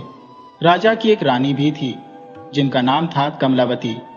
राजा उन्हें जी जान से चाहते थे मगर उनकी जिंदगी में एक बहुत बड़ी कमी थी। शादी को 12 साल हो चुके थे लेकिन उनकी कोई औलाद नहीं थी। ये बात राजा को अंदर ही अंदर बहुत परेशान करती थी। रानी भी इस बात को समझती थी मगर वो भी क्या करती। राजा से ज्यादा तो रानी को इस बात का दुख था। राजा ने कई बार राजवैद्य को बुलाया और कहा, आप रानी के लिए कोई ऐसी दवा दीजिए कि वो मां बन सके। राजवैद्य ने भी बहुत कोशिश की मगर वो भी हार मान चुके थे। एक दिन वो राजा से बोले, महाराज, जहां दवा काम नहीं करती वहां दुआ काम आती है। मेरा सुझाव है कि आप किसी महात्मा से मिलें, तभी आपकी गोद भर पाएगी। पुराने जमाने में कई राजाओं के साथ ऐसा ही होता था। उनके पास धन दौलत की कोई कमी नहीं होती थी मगर उस धन को संभालने वाला वारिस नहीं होता था। राजा को राजवैद्य की बात अच्छी नहीं लगी। वो बोले, मुझे किसी महात्मा से नहीं मिलना है, ये लोग तो और भी झंझट बढ़ा देंगे। रानी ने भी राजा को समझाने की बहुत कोशिश की। महात्माओं से मिलने में क्या बुराई है, मगर राजा तो साधु संतों के नाम से ही चिढ़ते थे। उनकी इस नफरत की वजह महल के कुछ ही लोग जानते थे, बाकी किसी को कुछ पता नहीं था। यह बात करीब 16 साल पुरानी है। राजा की एक बहन थी जिसका नाम चमेली था। वो बचपन से ही साधु संतों की बहुत सेवा करती थी। जो भी संत महल में आते वो उन्हें बिना भोजन कराए जाने नहीं देती थी। वो अपने पिता और भाई दोनों की बहुत लाडली थी। खासकर बंसी के लिए तो वो एक गुरु जैसी थी। बंसी से बड़ी थी वो उम्र में। जब वो जवान हुई तो उनके पिता बिकाऊ ने उनकी शादी की तैयारी शुरू कर दी। वो चाहते थे कि पहले चमेली की शादी हो जाए फिर बंसी की। राजा बिकाऊ एक अच्छे राजकुमार की तलाश में थे कि एक दिन एक जवान सन्यासी महल में आया। चमेली ने हमेशा की तरह उस सन्यासी को अपने कमरे में ठहराया जहां वो खुद रहती थी। महात्मा वहीं पर भोजन करते थे। वो जवान सन्यासी भी राजकुमारी के कमरे में चला गया और घंटों तक बाहर नहीं आया। बंसी को कुछ शक हुआ। वो सोचने लगा कि सन्यासी इतने देर से बहन के कमरे में क्या कर रहा है। जब वो कमरे में गया तो देखा कि न तो सन्यासी वहां था और न ही चमेली। बंसी को बहुत अचरज हुआ। वो ये बात किसी को बता भी नहीं सकता था कि राजकुमारी एक सन्यासी के साथ भाग गई है, मगर सच तो सामने था। बंसी ने धीरे से ये बात राजा को बताई। राजा बिकाऊ ने उसे समझाया, तुम बिना किसी को बताए चुपचाप अकेले ही चमेली का पता लगाओ। मुझे लगता है कि इसमें उसकी कोई गलती नहीं है। उस धोखेबाज सन्यासी ने तंत्र मंत्र से उसे अपने वश में कर लिया होगा। राजा ने बंसी को हुक्म दिया कि उस ढोंगी साधु को मत छोड़ना, चाहे जिंदा हो या मुर्दा, उसे पकड़कर राज दरबार में ले आना। बंसी ने कई दिनों तक दोनों को जंगल में तलाशा। एक दिन उसे एक भील परिवार मिला। उन्होंने बताया, एक नकली साधु एक लड़की को भगाकर लाया था। वो हमारे घर से थोड़ी दूर एक गुफा में रहता था। 2-4 दिन तो वो उस लड़की के साथ रहा, मगर फिर एक दिन उस लड़की की लाश गुफा के पास दिखी और वो सन्यासी गायब था। जब वो आई थी तो उसके शरीर पर बहुत से गहने थे, पर जब वो मृत मिली तो उसके शरीर पर ठीक से कपड़े भी नहीं थे। वो कोई साधु नहीं बल्कि एक लुटेरा था जिसने राजकुमारी की इज्जत के साथ खिलवाड़ किया और फिर उसे मारकर उसके गहने लेकर भाग गया। बंसी उसी जगह गया जहां भील ने बताया था। वहां राजकुमारी के शरीर का सिर्फ कंकाल और कुछ फटे पुराने कपड़े पड़े थे। जानवर उन्हें नहीं खाते थे। बंसी उदास होकर महल लौटा और राजा को ये सब बताया। राजा बिकाऊ सदमे में आ गए। वो अपनी बेटी की दर्दनाक मौत को बर्दाश्त नहीं कर पाए और चल बसे। राजा की मौत का सदमा रानी भी नहीं सह पाई और वो भी चल बसी। एक ही दिन में राजा रानी का इस तरह चले जाना बंसी के लिए बहुत बड़ा झटका था, मगर उसे प्रजा की देखभाल भी करनी थी और उस धोखेबाज साधु को भी ढूंढना था। पिता के बाद बंसी ने राजगद्दी संभाली। उसकी शादी भी नहीं हुई थी तब तक। उसने सबसे पहले उस ढोंगी सन्यासी का पता लगाया। वो राज्य की सीमा पर बेहला जंगल में रहता था। बंसी ने उसे उसके ही आश्रम में फांसी पर लटकवा दिया। उसके आश्रम में 10 से ज्यादा जवान लड़कियां कैद थी। राजा बंसी ने उन सबको आजाद कराया। उन लड़कियों ने राजा का बहुत शुक्रिया किया। जब उन्होंने उस ढोंगी सन्यासी की करतूतें बताईं तो राजा का दिल रो पड़ा। वो उनके साथ ऐसी ऐसी क्रूरता करता था कि कोई सुन नहीं सकता था, मगर अब राजा ने उसे मौत के घाट उतार दिया था। राजा बंसी अपने नगर लौट आए और राजकुमारी कमलावती से शादी की। अब 12 साल हो चुके थे, लेकिन कोई संतान नहीं हुई थी। कमलावती किसी सन्यासी से मिलने को बेचैन थी, मगर राजा ने अपने दरबार में सन्यासियों का आना मना कर रखा था। राजा के राज्य के पास के जंगल में भी कोई सन्यासी नहीं रहता था। राजा बंसी का मानना था कि सच्चा सन्यासी अपनी कोई पहचान नहीं चाहता। अगर उसने सब कुछ छोड़ दिया है तो उसे लोगों से क्या मतलब? वो क्यों सबसे मिलकर बताएगा कि मैं सन्यासी हूं? सन्यासी को भगवान के सिवा कुछ नहीं चाहिए होता है। वो जंगल में अकेले रहता है या फिर पहाड़ों की गुफा में समाधि लगाए रहता है। उसे भीख मांगने की क्या जरूरत? जब उसने अपना भार भगवान पर छोड़ दिया है तो भगवान ही उसका ख्याल रखेंगे। वो मांगेगा तो भगवान से और नहीं मांगेगा तो भी भगवान से। सच्चे सन्यासी के दर्शन तो बहुत ही मुश्किल होते हैं। अगर किसी को ऐसे सन्यासी के दर्शन हो जाए तो उसका जीवन सफल हो जाता है, मगर ऐसे सन्यासी अब मिलते ही नहीं हैं। राजा ने रानी को समझाया, आप किसी भी सन्यासी के बारे में सोचना बंद कर दीजिए। आप खुद सोचो, अगर साधु का अपना घर ठीक होता, उसकी बीवी बच्चे उसकी बात मानते, तो वो साधु क्यों बनता? राजा ने रानी से कहा, मैं किसी अच्छे वैद्य के बारे में पता लगाता हूं, वही तुम्हारा इलाज कर पाएगा। मगर रानी को राजा की किसी भी बात पर यकीन नहीं था। उन्हें सन्यासियों पर बहुत भरोसा था। उन्होंने राजा से कुछ नहीं कहा, मगर मंत्री से सलाह ली। मंत्री ने कहा, आप राजा की बात छोड़िए, उनका सन्यासियों से भरोसा उठ गया है, मगर आप उन पर यकीन करिए। अब सबसे बड़ी दिक्कत यह थी कि राजा की जिद के चलते उनके राज्य में कोई भी साधु महात्मा नहीं ठहरता था। मंत्री ने रानी से कहा, रानी साहिबा, देखिए, राजा का मन तो बदल नहीं सकता और हमारे राज्य के जंगल में तो अब कोई साधु रहते नहीं, मगर पड़ोसी राज्य के जंगल में एक महात्मा जरूर है, आप उनसे मिल सकती है। रानी ने भी मन में ठान लिया कि चाहे कुछ भी हो जाए वो उस महात्मा से मिलकर रहेंगी। राजा को बिना बताए वो अपनी एक दासी के साथ भेष बदलकर निकल पड़ी। उन्होंने सोचा कि सैनिक साथ में होंगे तो भेद खुल जाएगा। जब वो दूसरे राज्य के जंगल में पहुंची तो उन्हें वहां एक सन्यासी मिले। रानी ने अपना परिचय दिया और अपनी सारी व्यथा कह सुनाई। मैं चंद्रपुर की रानी हूं, मेरी कोई संतान नहीं है, आप कृपा कीजिए मुझे भी संतान सुख मिले।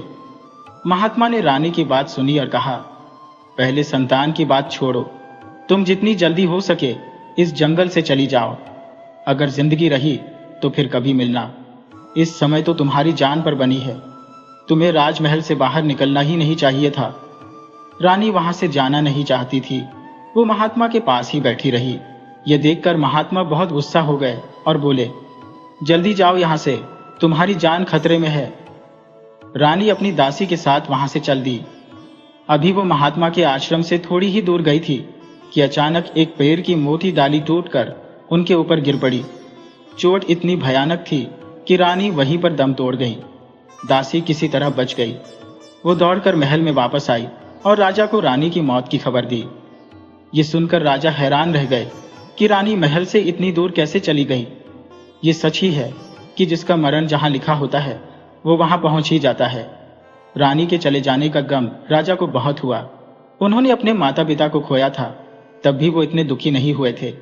मंत्री सारंगी ने राजा का दुख भांप लिया और तुरंत पड़ोसी राज्य की राजकुमारी चित्रलेखा से उनका विवाह करा दिया। राजा को नई पत्नी मिलने पर कोई ज्यादा खुशी नहीं हुई। मंत्री सारंगी ने उन्हें समझाया, महाराज, उस रानी का मोह छोड़ दीजिए। उनके होने या न होने से कोई फर्क नहीं पड़ता था। ऐसी रानी के साथ क्या रहना था जिसे कभी बच्चा ही नहीं हो सकता था। ये रानी चित्रलेखा तो बहुत भाग्यशाली है। देखना, जल्दी ही आप पर भगवान की कृपा होगी। धीरे धीरे राजा चित्रलेखा से घुल मिल गए और उनसे बहुत प्यार करने लगे। सच में रानी चित्रलेखा बहुत भाग्यशाली साबित हुई। उन्हें एक पुत्र हुआ जिसका नाम मुरली रखा गया। राजा खुशी से झूम उठे। उन्होंने पूरे महल में जश्न मनाया। गरीबों में खूब पैसे, कपड़े और मिठाइयां बांटी गई। इस तरह राजा के दिन सुख चैन से बीतने लगे। वो अपनी प्रजा की देखभाल में लगे रहे। करीब 10 साल बीत गए। राजकुमार मुरली अब 9 साल का हो गया था, मगर मुरली में राजा का एक भी गुण नहीं था। यहां तक कि वो अपनी मां पर भी नहीं गया था। ये बात रानी समझ रही थी कि वो उन दोनों पर नहीं, बल्कि अपने मामा पर गया है। रानी का बड़ा भाई बहुत धूर्त और मक्कार था। वो अपने 3 भाइयों और 2 बहनों में सबसे बड़ा था और उसकी नजर अपने पिता के सिंहासन पर थी। मगर रानी के पिता ने समय रहते ही उसके इरादों को भांप लिया था और उसे राज्य से निकलवा दिया था। मुरली में उसी के सारे अवगुण थे। रानी किसी भी कीमत पर मुरली के अंदर की बुराई को खत्म करना चाहती थी। इसीलिए उन्होंने महल में ही राजकुमार की शिक्षा का इंतजाम करा दिया था। राजकुमार मुरली महल में पढ़ाई तो कर रहा था, मगर उसके अंदर के विकार खत्म नहीं हो रहे थे। एक दिन किसी खास काम से राजा को अपने ससुराल जाना पड़ा। वहां एक बड़ा कार्यक्रम था। रानी 3-4 दिन पहले ही चली गई थी। कार्यक्रम में एक हाथी की पूजा होनी थी। पूजा के समय हाथी अचानक भड़क गया और दौड़ने लगा। वो उसी तरफ भागा जहां राजा बंसी अपनी जान बचाने के लिए छिप गए थे। सब लोग अपनी जान बचाने के लिए भाग रहे थे। हाथी ने राजा बंसी को देख लिया। उसने उन्हें सूर से उठाकर पटक दिया और फिर कुचल डाला। राजा की तुरंत मौत हो गई। चारों तरफ भगदड़ मच गई। उत्पात मचाता हुआ हाथी जंगल की तरफ भाग गया। राजा बंसी की मौत से रानी चित्रलेखा पर तो दुखों का पहाड़ टूट पड़ा। वो बहुत विचलित हो गईं, मगर उनके पिता ने उन्हें बहुत समझाया, जिसके बाद उन्होंने अपने पति की राजगद्दी संभाली। राजकुमार मुरली अभी बहुत छोटा था, इसलिए सारी जिम्मेदारी रानी पर आ गई। रानी को प्रजा के साथ साथ अपने बेटे मुरली की भी जिम्मेदारी उठानी थी। इसीलिए रानी ने मुरली को गुरुकुल भेज दिया। गुरुकुल जाकर मुरली और भी आजाद हो गया और क्रूर बनता गया। अपने साथियों को सताने में उसे बहुत मजा आता था। साथी उससे डरते भी थे, क्योंकि वो राजा का बेटा था और कल को वही राजा बनने वाला था। वो सोचते थे, अगर आज शिकायत कर दी तो भले ही ये पिट जाएगा, मगर कल जब ये राजा बनेगा तो हम सबको फांसी पर लटका देगा। इसीलिए वो राजकुमार मुरली का हर जुल्म सह जाते थे। साथियों का शिकायत न करना मुरली के मनोबल को बढ़ा रहा था। वो क्रूर होने के साथ साथ लालची भी होता चला गया। धीरे धीरे समय बीता और राजकुमार मुरली 18 साल के हो गए। गुरुकुल की पढ़ाई खत्म करके गुरुजी ने उन्हें वापस राजमहल भेज दिया। गुरुजी को पता था कि राज्यपाट अभी रानी के हाथ में है और राज्य को एक राजा की बहुत जरूरत है। जब मुरली महल वापस आए तो रानी उन्हें देखकर बहुत खुश हुई, मगर उन्होंने मन में सोच लिया था कि वो बिना परखे मुरली को सीधे सिंहासन पर नहीं बिठाएंगी। वो अभी बस काम चलाऊ राजा बनेगा और राज्य की असली बागडोर अभी भी रानी के हाथों में ही रहेगी। रानी ने मुरली से कहा, बेटा, अगर तुम्हारा व्यवहार प्रजा के साथ अच्छा रहा तो अगले साल तुम्हें पूरा राज सिंहासन मिल जाएगा। अगर तुम्हारा रवैया ठीक नहीं रहा तो तुम कभी राजा नहीं बन पाओगे। तब तक इस राज्य पर मेरा ही राज्य रहेगा। मुरली ने हैरानी से पूछा, माँ, आप ये क्या कह रही है? अगर आपको मुझ पर भरोसा नहीं है तो आप ही राज सिंहासन अपने पास रखिए। रानी बोली, ये तो 1 साल बाद ही पता चलेगा। अभी तुम बस काम चलाओ राजा हो। ये बात सिर्फ तुम्हें पता है। प्रजा की नजर में तुम ही उनके राजा हो। कल से जाओ और प्रजा का ध्यान रखो। मुरली ने रानी का भरोसा जीतने के लिए प्रजा के बीच जाना शुरू किया। वो बड़ी ही सावधानी से प्रजा की देखभाल करने लगा। प्रजा को भी लगा कि उन्हें एक बहुत ही अच्छा राजा मिल गया है। मगर कुछ ही दिनों में प्रजा को समझ आ गया कि राजा अच्छा होने का सिर्फ दिखावा कर रहा है। असल में वो बहुत बड़ा लालची है। उसने राज्य का कर दोगुना कर दिया। वो प्रजा को धमकी भी देता कि अगर किसी ने रानी मां को ये बात बताई तो उसे राज्य से निकाल दिया जाएगा। प्रजा डर गई और राजा को कोसने लगी कि ये तो उनकी जिंदगी मुश्किल बना देगा। मगर प्रजा चाहे कुछ भी सोचे, रानी को मुरली पर पूरा भरोसा नहीं था। इसीलिए उन्होंने उसके पीछे जासूस लगा दिए थे। जासूस मुरली की हर हरकत पर नजर रखते और वापस आकर रानी को सब कुछ बताते थे। एक दिन मुरली ने रानी से कहा, मां, राजकाज बहुत अच्छा चल रहा है, प्रजा बहुत खुश है। रानी बोली, मुझे पता है कि प्रजा का हाल कैसा है। तुमने उन पर दोगुना कर लगा दिया है और वो अपनी जान बचाने में लगे हैं, और तुम कह रहे हो कि वो खुश है। अब तुम्हें प्रजा के बीच ही रहना होगा। तुम्हें सिर्फ उनके सुख दुख का ध्यान रखना है। मैंने 5 साल के लिए प्रजा का सारा कर माफ कर दिया है। अब तुम्हें उनसे कुछ नहीं मिलेगा, सिर्फ 5 साल तक उनकी मदद करनी है। मुरली को कुछ बुरी आदतें थी जिनके लिए उसे बहुत धन की जरूरत थी, मगर कहने को वो राजा था, फिर भी बिना रानी की इजाजत के 1 पैसा भी खर्च नहीं कर सकता था। और उसे 1-2 दिन नहीं, पूरे 5 साल तक ऐसे ही काम चलाना था। तभी संयोग से उत्तर के राजा कालपी ने अचानक मुरली के राज्य पर हमला कर दिया। रानी को मजबूर होकर मुरली को अपने राज्य की रक्षा का अधिकार देना पड़ा।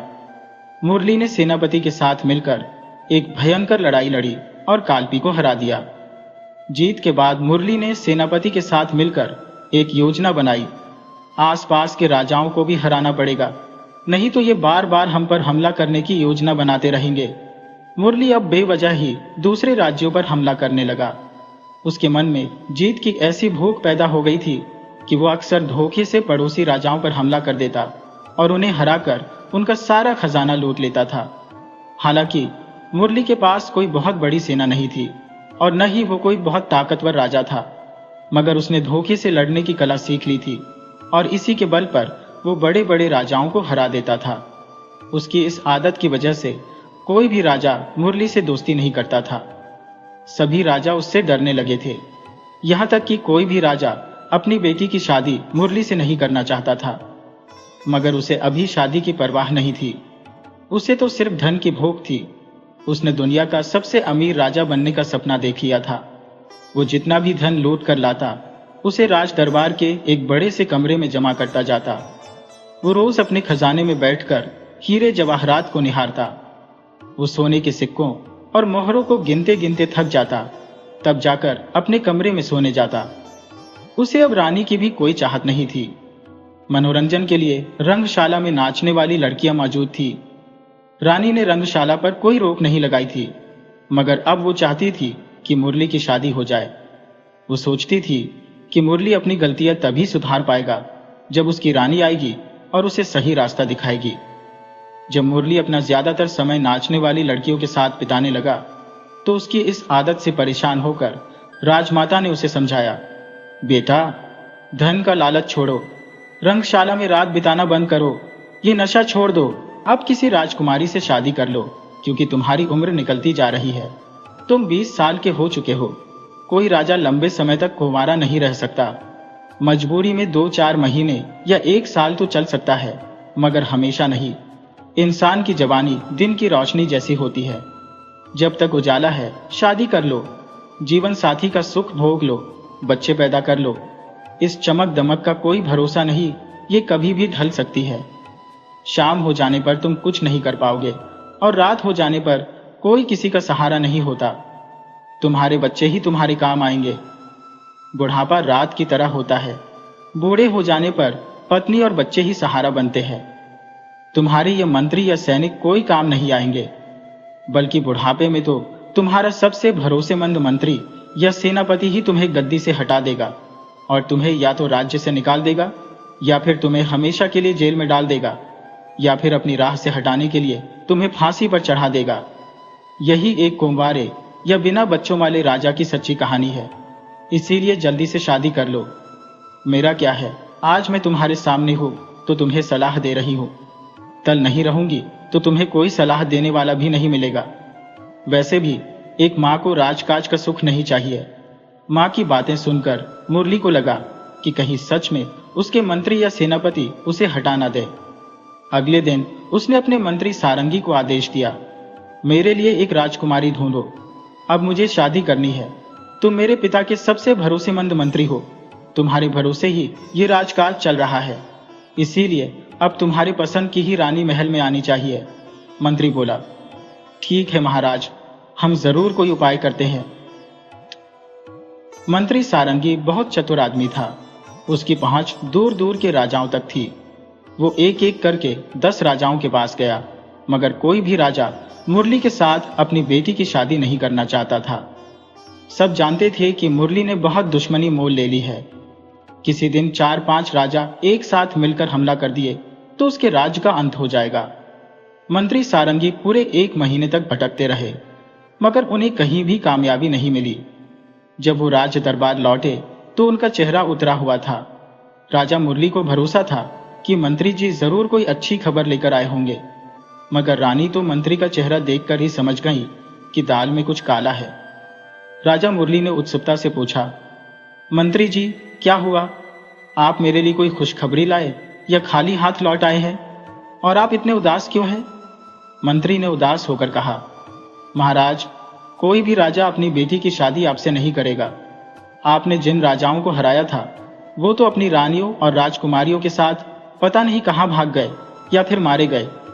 आपको उस समय ध्यान देना चाहिए था। अब रही दूर के राजाओं की बात, तो वो आपका नाम भी सुनना पसंद नहीं करते।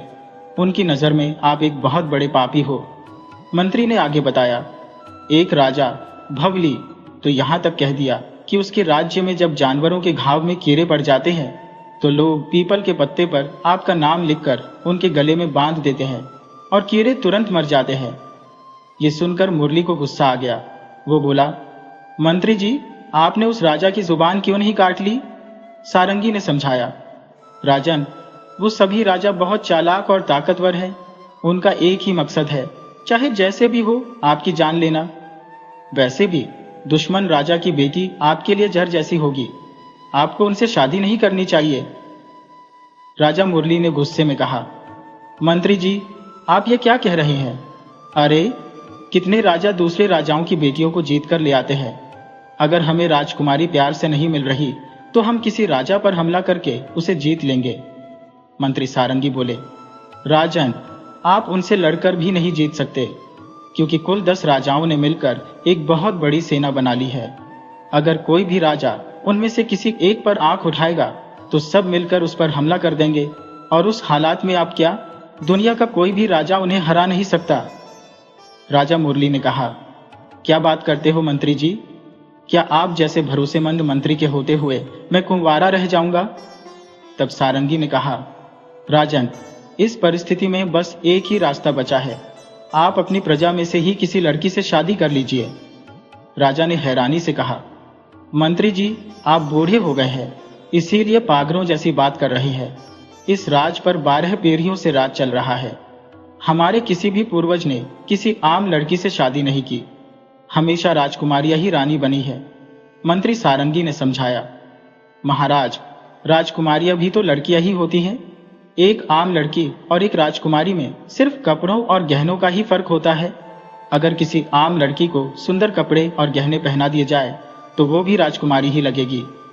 मुरली ने गुस्से में कहा, मंत्री सारंगी, अपनी जुबान बंद करो और कहीं से भी किसी राजकुमारी का इंतजाम करो। अब हमारे दरबार में तुम्हारी बकवास नहीं चलेगी। तुम काम कम और बातें ज्यादा करने लगे हो। सारंगी समझ गए कि राजा अपनी जिद से पीछे नहीं हटेगा। उन्होंने सोचा कि कुछ दिनों के लिए उसे बहलाना ही ठीक रहेगा। सारंगी ने कहा, ठीक है महाराज, आप मुझे 6 महीने का समय दीजिए, या हो सकता है इसमें ज्यादा समय लगे, इसीलिए हमें 1 साल का समय दीजिए। राजा बोले, ठीक है, तुम्हें समय दिया जाता है, मगर इस बार अगर बात नहीं बनी तो अपना मनहूस चेहरा लेकर वापस मत आना। मंत्री वहां से चले गए। कई महीने बीत गए। इसी बीच एक दिन नगर के कुछ लोग राज दरबार में आए और राजा से बोले, महाराज, कोई चोर आए दिन हमारे नगर में चोरी कर रहा है। वो सिर्फ बड़े व्यापारियों को ही निशाना बना रहा है। नगर की सुरक्षा में लगे सैनिक भी कुछ नहीं कर पा रहे हैं। हम सब परेशान होकर आपके पास आए हैं। आपके पिता महाराज बंसी ने हमें दूसरे नगर से लाकर यहाँ बसाया था। अब राजा बंसी के न रहने पर आप ही हमारे माई बाप है। अगर हमें सुरक्षा नहीं मिली तो हम लूट जाएंगे और बर्बाद हो जाएंगे। महाराज, आप हमें बचा लीजिए। राजा मुरली ने उन्हें आश्वासन देते हुए कहा, जरूर, हम सुरक्षा का पूरा इंतजाम करेंगे और उस चोर को भी पकड़ेंगे जिसने सबके घरों में चोरी की है। सबको पता है कि हमारे राज्य में चोरी करने वाले को फांसी दी जाती है, फिर भी इतना ढीठ चोर कहां से आ गया जो रोज चोरी कर रहा है? उसे मौत का भी डर नहीं है। उसे हर हाल में कल तक पकड़ो। सैनिक राजा का हुक्म पाकर चले गए। सेनापति ने नगर में बहुत सख्त पहरा लगवा दिया। सैनिक रात भर पहरा देते रहे। सुबह सबने राहत की सांस ली कि चलो, आज चोरी नहीं हुई। मगर तभी एक बूढ़ा सेठ रोता हुआ राज दरबार में आया और राजा से बोला, महाराज, मैं लुट गया, बर्बाद हो गया। मेरे घर में चोर ने सिर्फ चोरी ही नहीं की बल्कि मुझे मारा पीटा भी, और बोला कि अगर मैंने किसी को बताया तो वो मुझे जान से मार देगा। महाराज, मुझे उस चोर से बहुत डर लग रहा है। मुझे लगता है वो कोई चोर नहीं था। राजा मुरली ने कहा, व्यापारी, शांत हो जाओ और आराम से बताओ, क्या हुआ है तुम्हारे साथ? अगर वो चोर नहीं था तो फिर कौन था? तब उस बूढ़े व्यापारी ने बताया, महाराज, मेरे घर में चोरी नहीं, डकैती हुई है, और वो किसी चोर ने नहीं बल्कि आपके सैनिकों ने की है।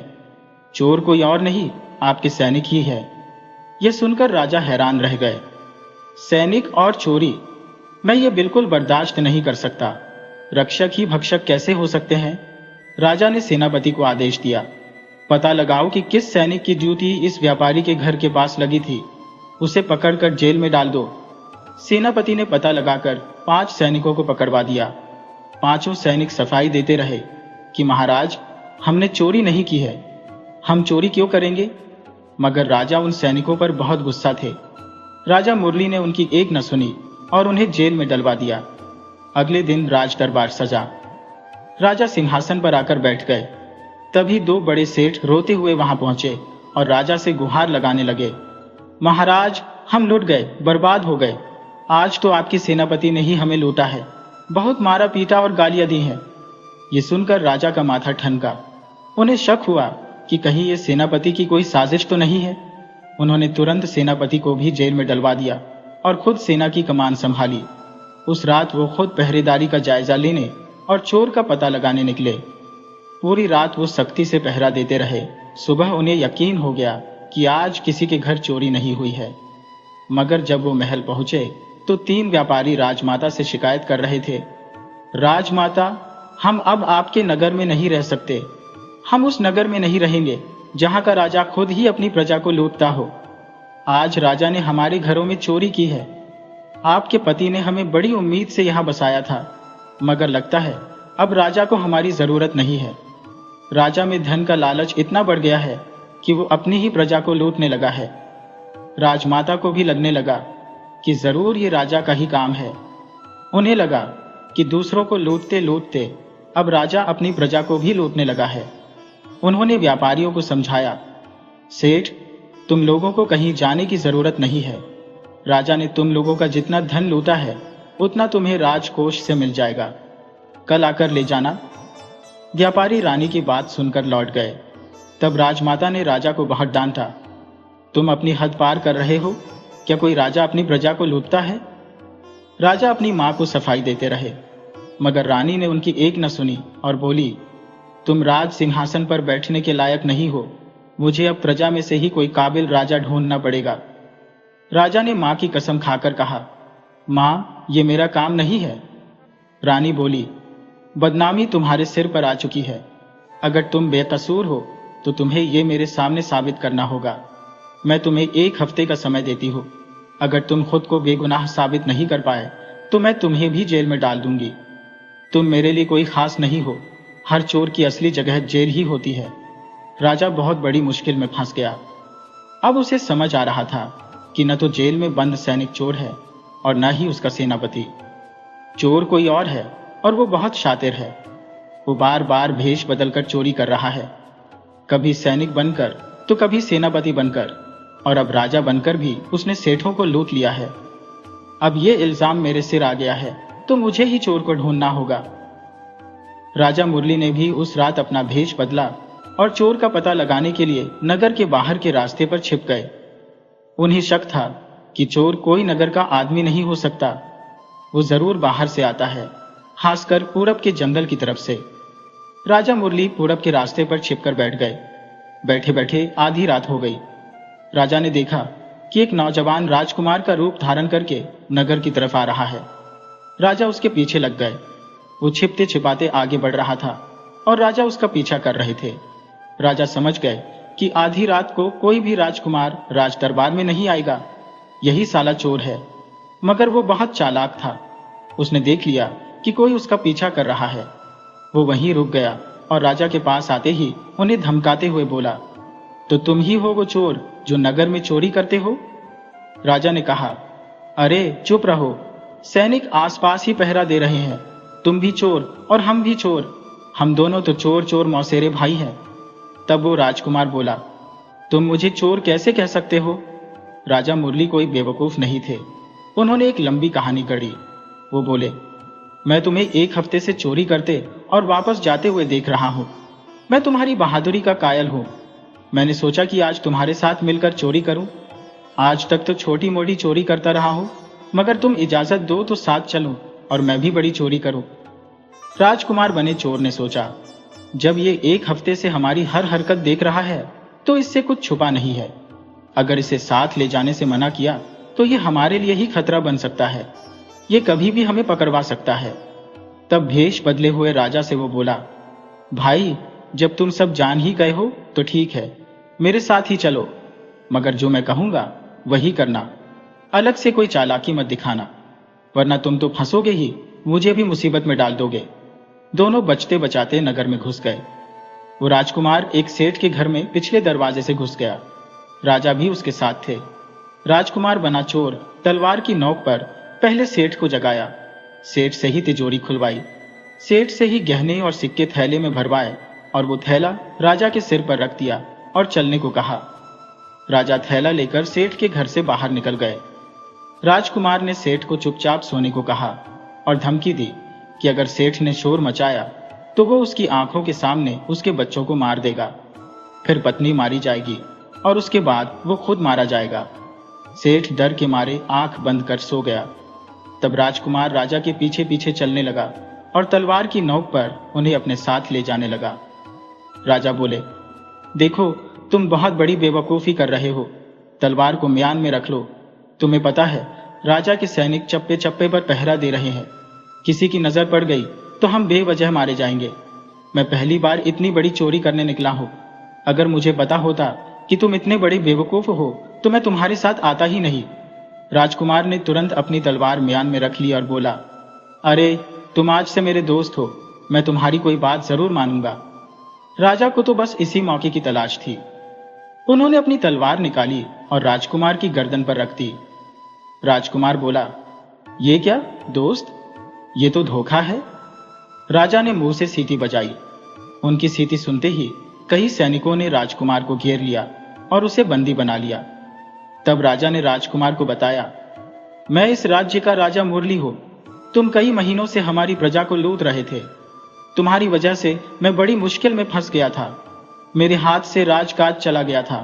तुम्हारी वजह से हमारा सेनापति और कई सैनिक जेल में बंद है, मगर आज तुम्हें फांसी देकर मैं ये सारा झगड़ा ही खत्म कर दूंगा। राजा उस राजकुमार बने चोर को पकड़कर राज दरबार ले गए और रानी से बोले, मां, असली चोर पकड़ लिया गया है जो अलग अलग भेष बदलकर चोरी करता था। मैंने उसे खुद पकड़ा है और उसे आज दरबार की कार्यवाही शुरू होते ही फांसी पर चढ़ा दिया जाएगा। अब प्रजा चैन की नींद सो पाएगी और नगर के व्यापारी कहीं नहीं जाएंगे। राज दरबार में कार्यवाही शुरू हुई। राजकुमार बना चोर अपनी सफाई में कुछ कहना चाहता था, मगर राजा ने उसकी एक न सुनी और जल्लादों से कहा, इसे तुरंत फांसी पर चढ़ा दो। तब आखिरी बार चोर ने राजा से कहा, महाराज, मरने से पहले हर मुजरिम की आखिरी इच्छा पूरी की जाती है। आप भी मेरी एक इच्छा पूरी कर दीजिए। राजा बोले, हाँ, हम तुम्हारी ये इच्छा जरूर पूरी करेंगे, मगर तुम्हें राज दरबार में ही अपनी इच्छा बतानी होगी। तुम्हारी इच्छा के अनुसार तुम्हें खाने, पहनने या किसी से बात करने की इजाजत होगी। तब चोर बोला, मैं बाहर की कोई चीज नहीं मांग रहा, मुझे खाने पीने या पहनने का भी शौक नहीं है। मैं सिर्फ 5 मिनट राजमाता से बात करना चाहता हूं। राजा बोले, चाहती हो? इसका क्या मतलब? तुम औरत हो? तब खुद को संभालते हुए चोर बोला, नहीं महाराज, फांसी के डर से जुबान फिसल गई थी। आप मुझे राजमाता से मिलने की इजाजत दे। राजा बोले, हाँ, तुम्हारी ये इच्छा जरूर पूरी होगी, मगर तुम सिर्फ 5 मिनट ही बात कर सकोगे। राजा ने चोर को राजमाता के कमरे में छोड़ दिया। वहां पहुंचकर चोर बोला, राजमाता, मैं आपसे अकेले में बात करना चाहता हूं। राजमाता ने चोर की आवाज सुनते ही कुछ अंदाजा लगा लिया। उन्होंने उसके हाव भाव और हाथों की बनावट देखकर पहचान लिया कि ये कोई पुरुष नहीं बल्कि एक औरत है जिसने मर्दाना भेष पहना हुआ है। राजमाता ने अपने कमरे का दरवाजा खुद बंद किया और बोली, तुम अपनी बात कह सकती हो। मैं जानती हूं कि तुम पुरुष नहीं, एक लड़की हो। तुम ही वो चोरनी हो जिसने पूरे नगर में हंगामा मचा रखा है। अब जबकि मौत तुम्हारे सिर पर है, तो क्या मुझसे माफी मांगना चाहती हो या कुछ और? बताओ, क्या कहना है तुम्हें? तब उस लड़की ने कहा, माँ, जब आप जान ही गई हैं कि मैं एक स्त्री हूं, तो अब आपसे क्या छुपाना? माँ, मैं राजा मयंक की बेटी हूं। राजा मुरली ने हमारा राज हमसे छीन लिया है। हम जंगल में छिपकर रह रहे हैं। मेरे माता पिता, 2 भाई और मैं पिछले 3 साल से जंगल में घास फूस खाकर जी रहे थे, मगर मैंने ठान लिया था कि मुझे अपना राज्य वापस पाने के लिए कुछ न कुछ करना होगा। इसीलिए मैंने राजा को चुनौती देने के लिए चोरी करना शुरू किया और उन्हें परेशान कर दिया, मगर आखिर में मैं पकड़ी गई। राज्य के कानून के हिसाब से मुझे फांसी तो होनी ही है, मगर मरने से पहले मेरी आपसे एक गुजारिश है कि आप मेरे पिता को उनका राज्य लौटा दें। राजमाता बोली, राजकुमारी, तुमने ऐसा कैसे सोच लिया कि मेरे पास आने के बाद भी तुम्हें फांसी होगी? अब तो सजा मुरली को मिलेगी और हम तुम्हारे पिता को उनका राज्य भी वापस लौटा देंगे। हमें किसी के राज्य का लालच नहीं है, मगर इससे पहले मैं तुम्हें अपनी बहू बनाना चाहूंगी, पर यह तभी होगा जब तुम अपनी मर्जी से मानोगी। तुम एक राजकुमारी हो और राजकुमारियां ही रानी बनती है। तुम्हारे पिता के मन में बदले की जो आग है, वो राज्य वापस देकर भी कम नहीं होगी। वो आग तभी शांत होगी जब तुम मेरी बहू बनना स्वीकार करो। राजकुमारी बोली, माँ, ये तो आपकी महानता है कि आप एक चोरनी को रानी बनाने की सोच रही है। उधर राजा मुरली को देर हो रही थी, तो वो खुद देखने चले आए। राजमाता ने राजकुमारी को सुंदर कपड़े और गहने पहनाकर दुल्हन की तरह सजा दिया था। राजा ने आते ही कहा, माँ, जल्दी करो, चोर को बाहर भेजो, उसे फांसी देने का समय निकला जा रहा है। राजमाता बोली, अरे बेवकूफ, उसकी फांसी का नहीं, तुम्हारे विवाह का समय निकला जा रहा है।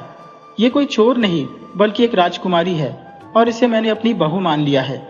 तुम्हारा विवाह आज ही इससे होगा और तुम आज ही राजा मयंक का राज्य उन्हें वापस कर दो और उन्हें सम्मान के साथ अपने महल में बुलाओ। आखिर कन्यादान तो पिता ही करते हैं। मुरली सोचने लगा कि ये कौन सा नया खेल शुरू हो गया है। इस लड़की ने पहले ही मुझे इतना छकाया है कि मेरे हाथ से राजपाट जाते जाते बचा है, और अगर इससे शादी कर ली तो यह जिंदगी भर मुझे परेशान करती रहेगी। राजा ने राजमाता से कहा, माँ, मुझे इस चालाक लड़की से शादी नहीं करनी। राजमाता बोली, अरे, इसे तो मैंने रानी मान लिया है। अब तुम सोच लो, राजा बनना है या रानी ही राजकाज चलाएगी? राजा ने मन महसूस कर कहा, माँ, अब जैसा आप सोचे, हम तो हमेशा आपका फैसला ही मानते आए हैं। तभी मंत्री सारंगी वहां आ गए, जो राजा के लिए राजकुमारी ढूंढने गए थे। राजा ने उन्हें देखते ही कहा, अरे, कहां मर गए थे? कुछ किया भी या नहीं? मंत्री बोले, राजन, मैं कहीं नहीं गया था। मुझे पता था कि रानी मां अपने बेटे के लिए कोई ना कोई जुगत लगा ही लेंगी। आखिर पागल हाथी के लिए ऊंट का इंतजाम हो ही गया। मंत्री की बात सुनकर राजा तो चुप हो गए, मगर राजमाता और राजकुमारी दोनों हंस पड़ी। इस तरह राजा मुरली का विवाह उस राजकुमारी से हो गया। राजकुमारी को रानी की बातों पर भरोसा हो गया था, तो उसने अपने पिता का पता बता दिया कि वो जंगल में कहां छिपे हुए हैं। राजा मुरली सम्मान के साथ राजा मयंक को ले आए और उनका राज्य उन्हें वापस कर दिया। राजकुमारी रानी बनते ही राजा के लिए बहुत भाग्यशाली साबित हुई। उसने अपनी अक्लमंदी का खूब इस्तेमाल किया। उसने सभी हारे हुए राजाओं को उनका राज्य तो लौटा दिया, मगर सेना का जिम्मा अपने हाथ में ही रखा। इस तरह सभी राजा राज्य पाकर भी मुरली के अधीन हो गए। राजमाता ने मुरली को राजकाज का पूरा अधिकार सौंप दिया। इस तरह राजा और रानी खुशी खुशी रहने लगे। अगर आपको हमारी कहानी अच्छी लगी हो तो हमारे चैनल को सब्सक्राइब करें, लाइक करें और कमेंट बॉक्स में राधे राधे जरूर लिखें। आपसे फिर मिलेंगे एक नई कहानी के साथ। तब तक के लिए आपको और आपके पूरे परिवार को राधे राधे।